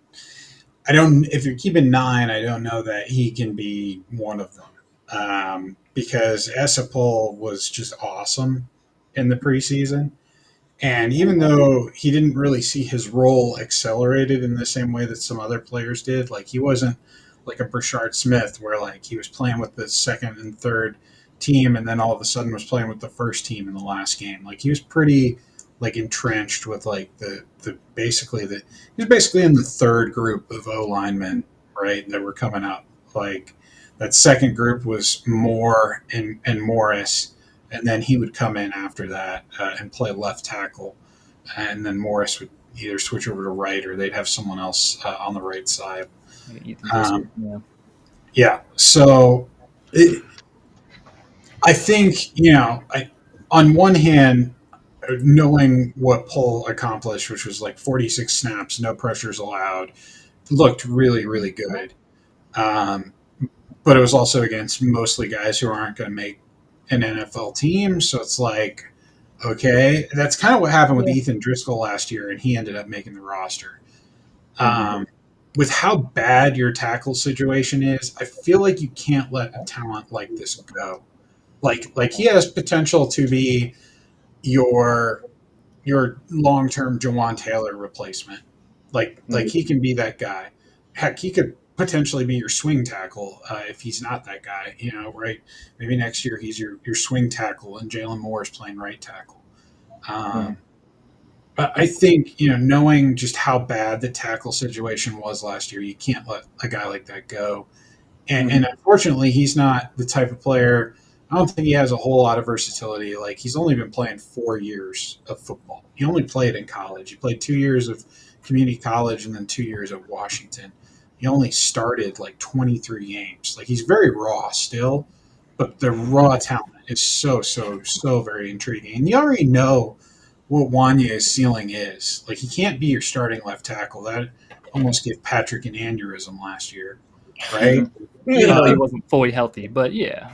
Right. But will he ever be fully healthy? We'll give him that, right? I think he's fine for like right tackle, but like Essa is a guy who can be potentially like a swing tackle flex, right? He did this all playing left tackle, right? So plug him in on the right side. That's great, but you can also if Simmons, who has a knee injury, right? This is a guy who had a pretty significant knee injury. God forbid something happens to him. Pohl's a guy that you can probably feel pretty confident rolling out there at left tackle. A lot more confident, I think, than rolling out. So I would. And Charles,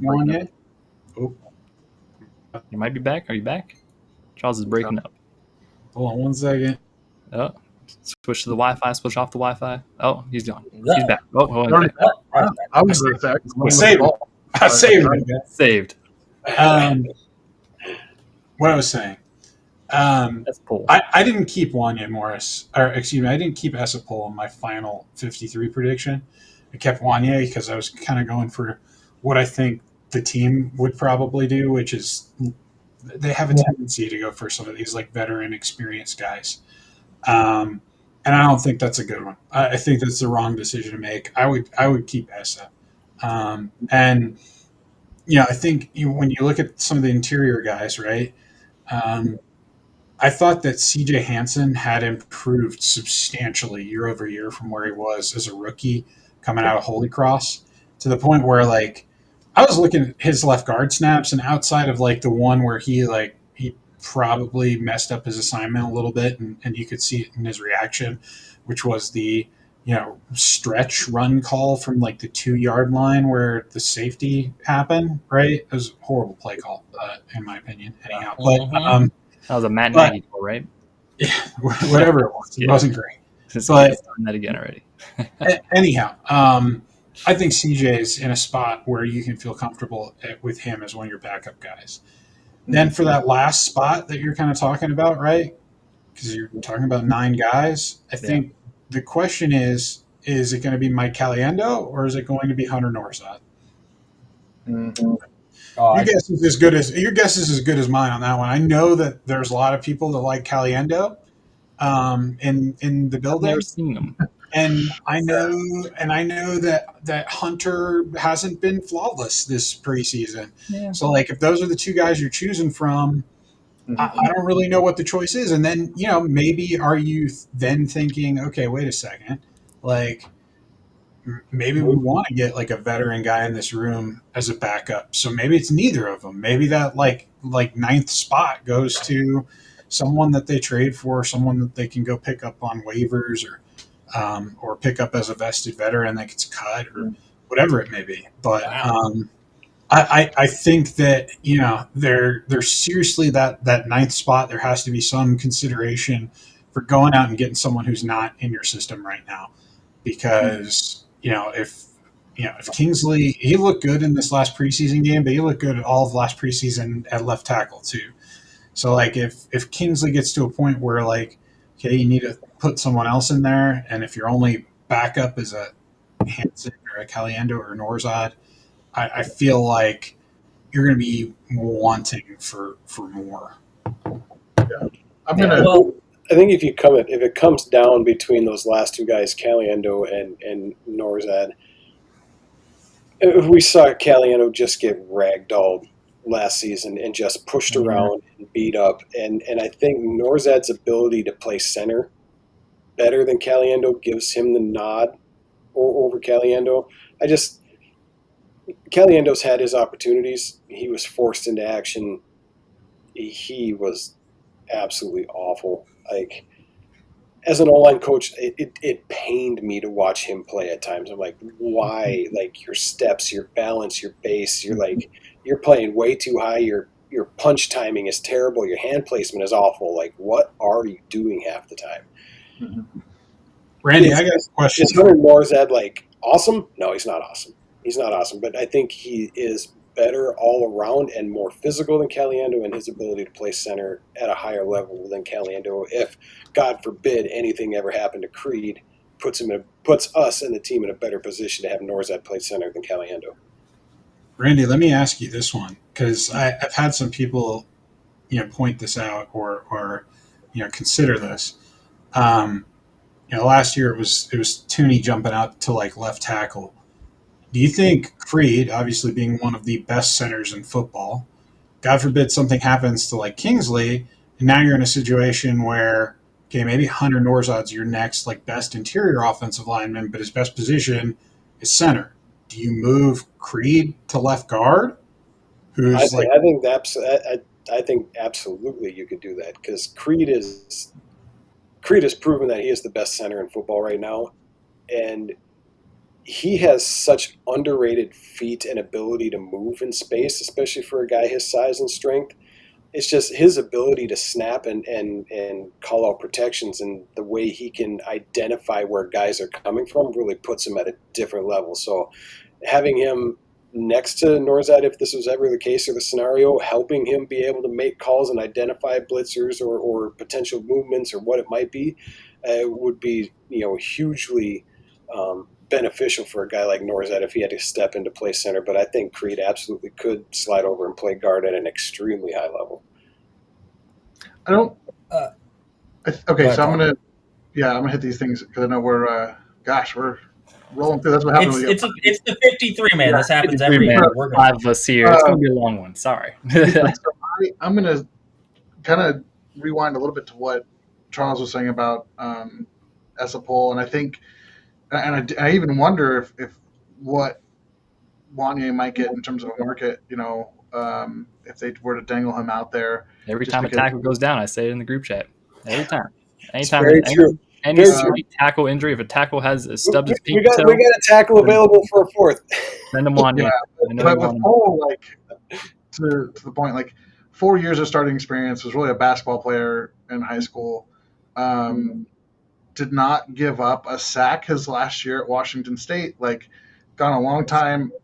Very raw, very whatever. But you look at this is where, as a team that's getting into an area where they have to pay a lot of players, if you get a starting caliber player out of a UDFA, even if it's just for a year or two, that makes the difference in being able to keep somebody like Leo or even Pacheco or somebody, because you can move that money around. So those are the types of investments I am all about, but also just a great story for Paul, and he's a fun player to watch. I'm intrigued. I think if you put him on the practice squad, a team's gonna snipe him too. I think he's shown really well. I think he's a young guy, and an offensive line. If you have even just the slightest scent of possible upside, teams are going to be all over it. I mean, yeah. And as far as the interior goes, what wouldn't surprise me is if we get through the 53 man, and then maybe some former Chief, longtime friend somewhere out in the league gets moved or loses a spot, and all of a sudden they're back in Kansas City, and a la Nick Allegretti. I think Washington bring him home. Listen, I like Nick. It sounds like, and I know that they adjusted his contract, but it sounds like Wiley is probably more on the outs with keep Wiley.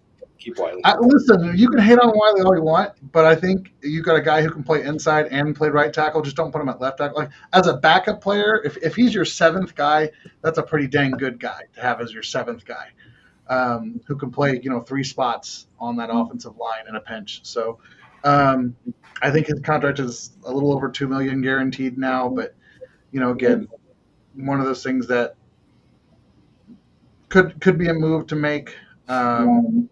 And yeah, the centerpiece is concerning, but thankfully, we'll knock on wood, Creed has been durable, and I think I liked a lot of the things I've seen from Kingsley. There's gonna be growing pains. Jeff Swartz did a great breakdown, and just watching him get beat on the inside swim, it's well, yeah, because he's used to playing tackle, and when somebody goes that way, the guard usually picks it up. So there's little things in his game. You're yep, he's gonna learn, but he still has the physical presence to move some bodies. And yeah, I think it's great to have an offensive line that kind of has some stability for the first time in a long time, but just keeping those depth pieces behind it can be important. So as to that hypothetical of moving Creed, I don't know if I would ever move Creed just because of the communication at the center. Is unless you let him make the call still. Yeah, but even he absolutely could. You could, yeah. Yeah, looks like you're my other thought is I don't like the consistency of the snaps and the exchange with Patrick is down. Not to say that Norzad or somebody else couldn't do that, but I don't know. It always makes me nervous as I like my center. I want him to be the most consistent person. I want him to show up wearing the same pair of shorts every day. That's how consistent I want my center to be. Don't wash nothing. You want the Jason Kelce. You want the Jason Kelce consistency. You want it to be the same every time, every year for a decade or more. I feel like I'm done moving guys around that. But you just have this. You run into the same problem as you did last year, where you're degrading the center position, and then you're having an above average, left guard in Creed, but then you have a lesser center. I'd rather just have the better center fill in the guy at left guard. Yeah, but absolutely. I'm not saying I would ever really make that move. I'm just saying that emergency. That Creed has the ability to do such a thing.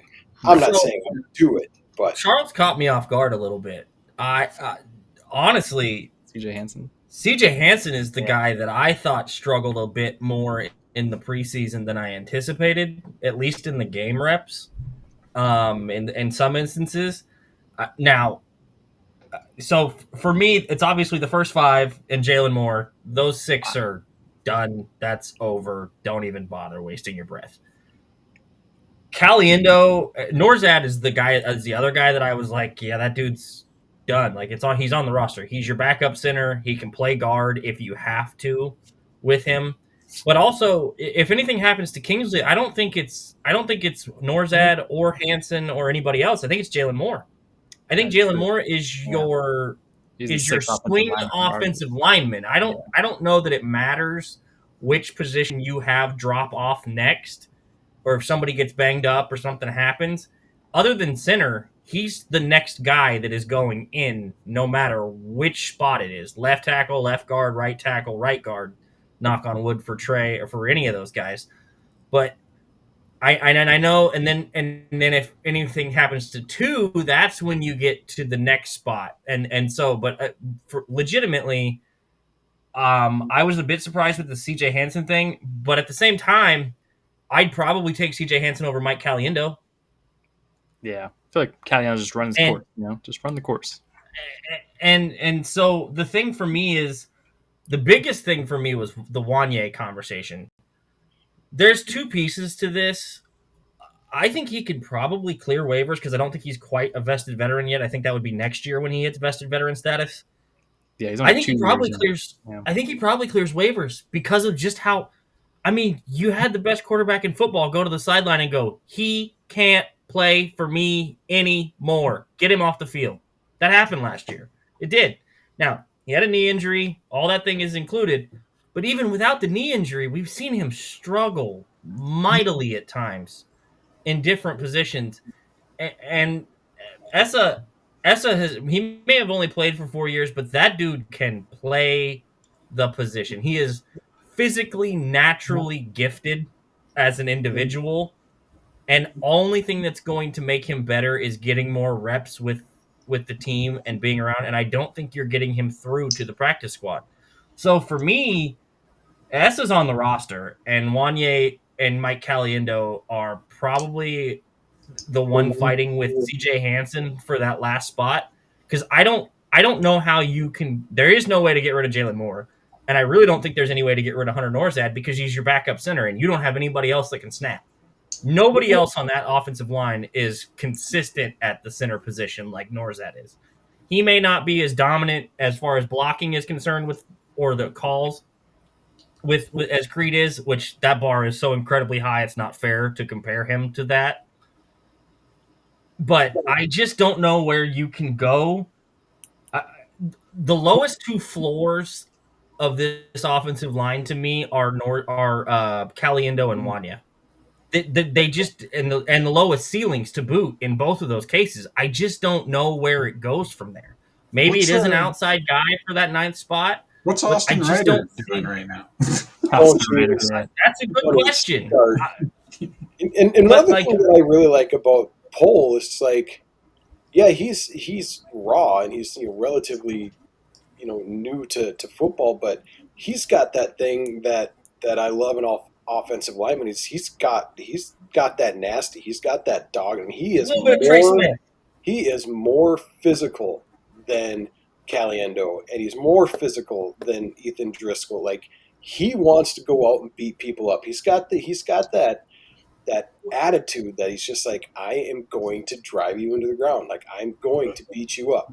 He's got that mentality that Trey has. Like, you mentioned Ethan Driscoll. You're in a phone booth bar fight right now, and I'm going to beat you up.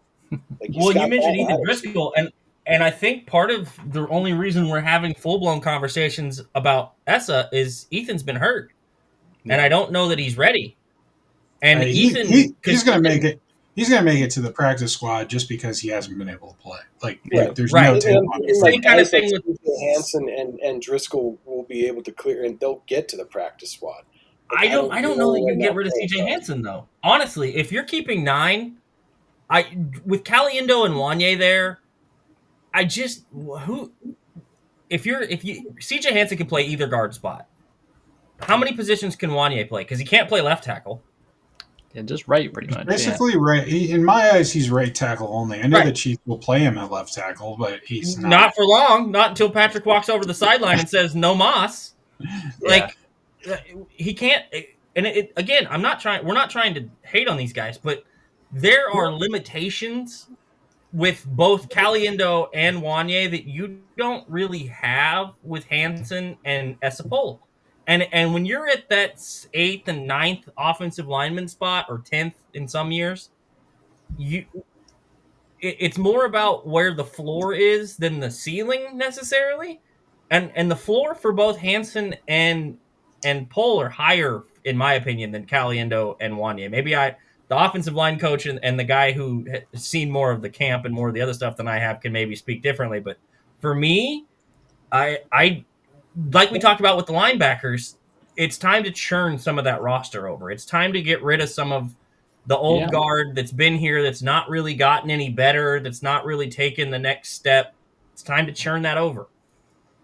Yeah. I think Wanye, the interesting thing is he's had some really strong flashes during the preseason, and he's had some equally as bad flashes, like the things that remind you that that Pat crashed out mid-game and just demanded him off the field. He and had, maybe I'm wrong, but not against the ones, right? That was against 2s and 3s too. Yeah, right, against the 2s, right? So he was playing mostly with the second team, right? So it's one of those things where I think it's going to come down to okay, do you want your 4th offensive tackle, because this is going to be your 4th offensive tackle behind Moore, Simmons, and Taylor?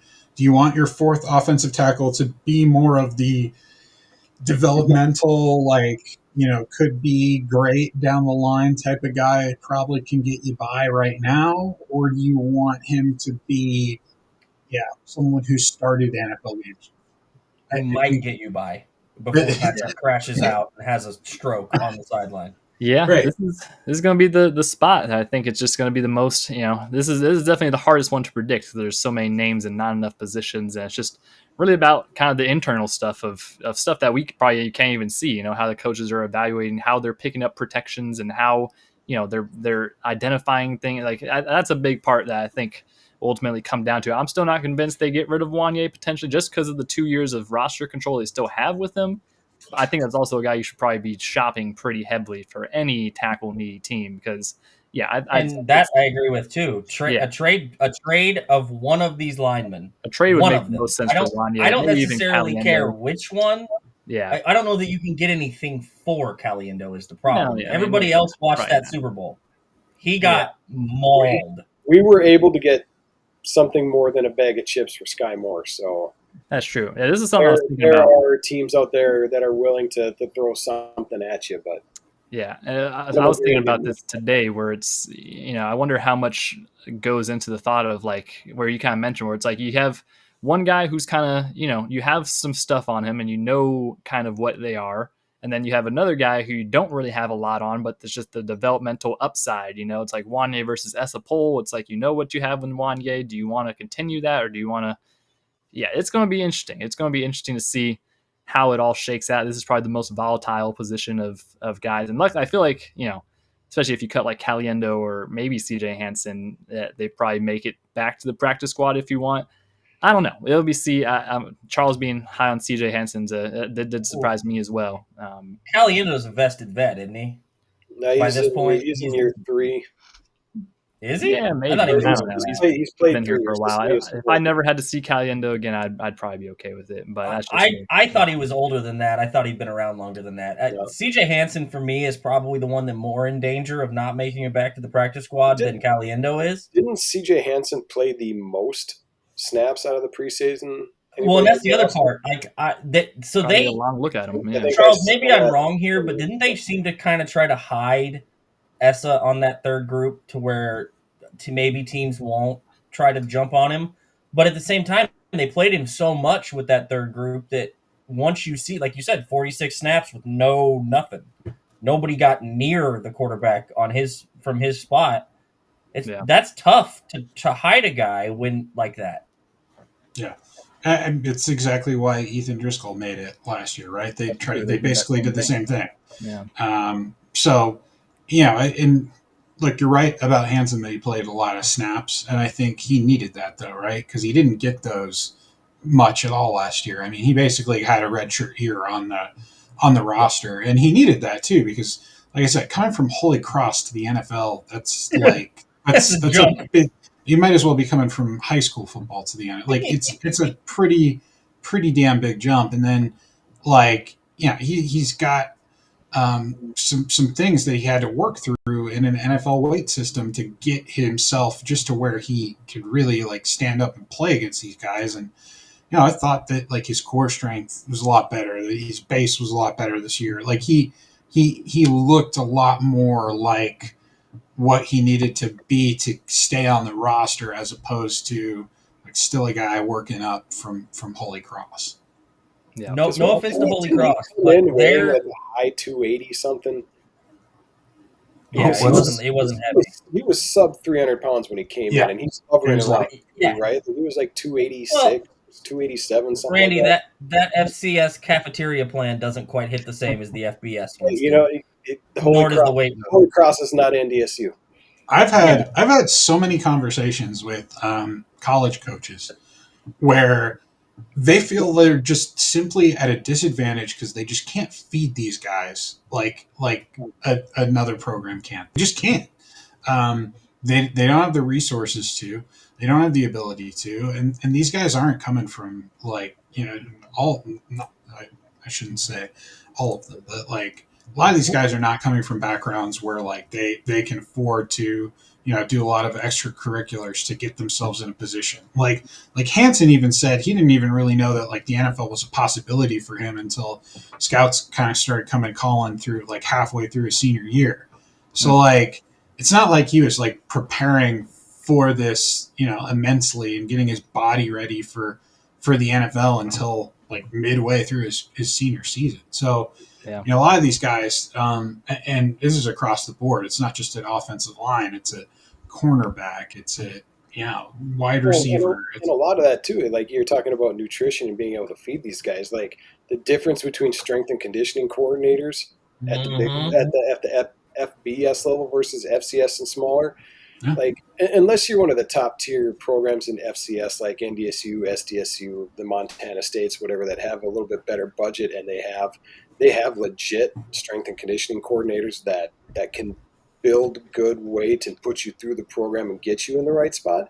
A lot of those schools don't have that resource, so that's huge. And even the facilities.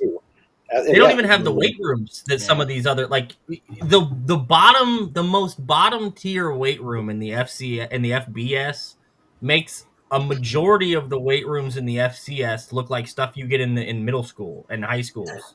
And there's just a totally you don't have access to a lot of the same equipment that the other guys do. Yeah. So it's a totally different ball game when you're going from, like Charles said, Holy Cross, who's in the Patriot League of the FCS and doesn't have a budget like Randy was talking about with some of those big schools, to an NFL dietitian plan, an NFL weight room, and you're dealing with guys that average 325 across the ball from you, and you're 290 if you're soaking wet and have weights in your pocket. Yeah. Okay, well, we're at about the 2 hour mark, so I think we'll call it there. Hey, who's making this team for the specialists? Yeah, there's specialists too. There's specialists as well. Punt God is a lock. Yeah, Punt God is Ariza, punt kicker, and Mr. Winchester is still there. Yep. If you never ever hear your long snapper's name, that is a fantastic thing. Yeah. By the way, long snappers are in Madden now, so shout out James Winchester for finally giving some representation. That's great to see. There we go, James. He's only been with the team for what, 11 years? 11 He's years, earned it at this point. Yep. Okay, I'll call it. That's 53. That's what we've got for you.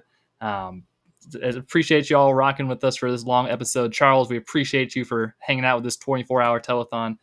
It's been a great time. It's been a really great time having you. As always, this is a yearly tradition. It seems like we always get you on for that 53-man prediction. Usually you're pretty right. I don't know if you don't take I was surprised with the offensive line thing. That Hansen, the Hansen versus Norzak Caliendo caught me. I was like, "Oh, just wait, Juju don't make it." I'll just say, if I get the undrafted free agents right this year, because I was like the earliest guy on Chris Roland Wallace last year. Yeah. If I get these undrafted free agents right this year, I'm going to have to start putting some money on these things, figure out a way to retire. I don't know. Program right now. That's the most useless talent I have, but hey. Hey, that CRW call last year was we tapped back onto that every time he got brought up. Like, yep, that was Charles that mentioned that Charles to guy us right there. He got the pick. That's Charles guy. Yeah, that's how we remember him. So, Charles, cannot thank you enough for coming on. Where can everybody find you and your wonderful, awesome, amazing content at? At GoldMCTNFL on X. You can find me on Blue Sky. I have no idea what my user is on there, but it's probably something similar, right? At GoldMCT NFL, I think, something. Yeah. And AtoZSports.com. I'll have some articles up on the Kansas City Chiefs roster cuts pretty dang soon. We got the tracker going already. It's rolling. It's rolling. We got 3 whole cuts already. real exciting. It's going to be a fun Tuesday, friends. Real riveting. Yeah, it's going to be a bloodbath tomorrow. They cut a guy, and I was like, he was on the roster? Who is that? Bro didn't know Dalton Cooper. Dalton Cooper. I had not a clue. It was the wide receiver earlier. Yeah, Hal Pressler. There he goes. Yeah, you don't know how Pressler. The other 6'3" wide receiver on the roster. He's a former teammate of Tyquan Thornton's. I thought that would help him make it. But who knows? Yeah, so tomorrow, the Tuesday roster cut down day, it's going to be a bloodbath. Definitely tune into Charles's X and AtoZ Sports for all the greatest updates. They got a really good team over there, and they're always really quick on everything. So if you need a one-stop shop everywhere, everything you need for Chiefs, check out Charles's Twitter. So with that, we'll be out of here. Thank you all for tuning in and subscribing. Be sure to check us out at Kingdom Says Pod, Facebook, Twitter, and Instagram. Check us out over on YouTube, The Kingdom Says right there. Spotify, Apple Music, wherever you get your podcasts at, we'll be there. And we will be back very soon to react to roster stuff, react to trades, react to whatever other craziness goes on in the NFL before the season finally kicks off in very, very little time. What did you say? 14 days? Is that how long we have to the season? Something like that. I don't know. But next Friday. Friday. Yeah, next Friday will be it. So it's a very exciting time of the year, and we can't thank you enough for joining us. So with that, thank you all for tuning in. Thank you for watching. We'll see you guys on the next episode of The Kingdom Says.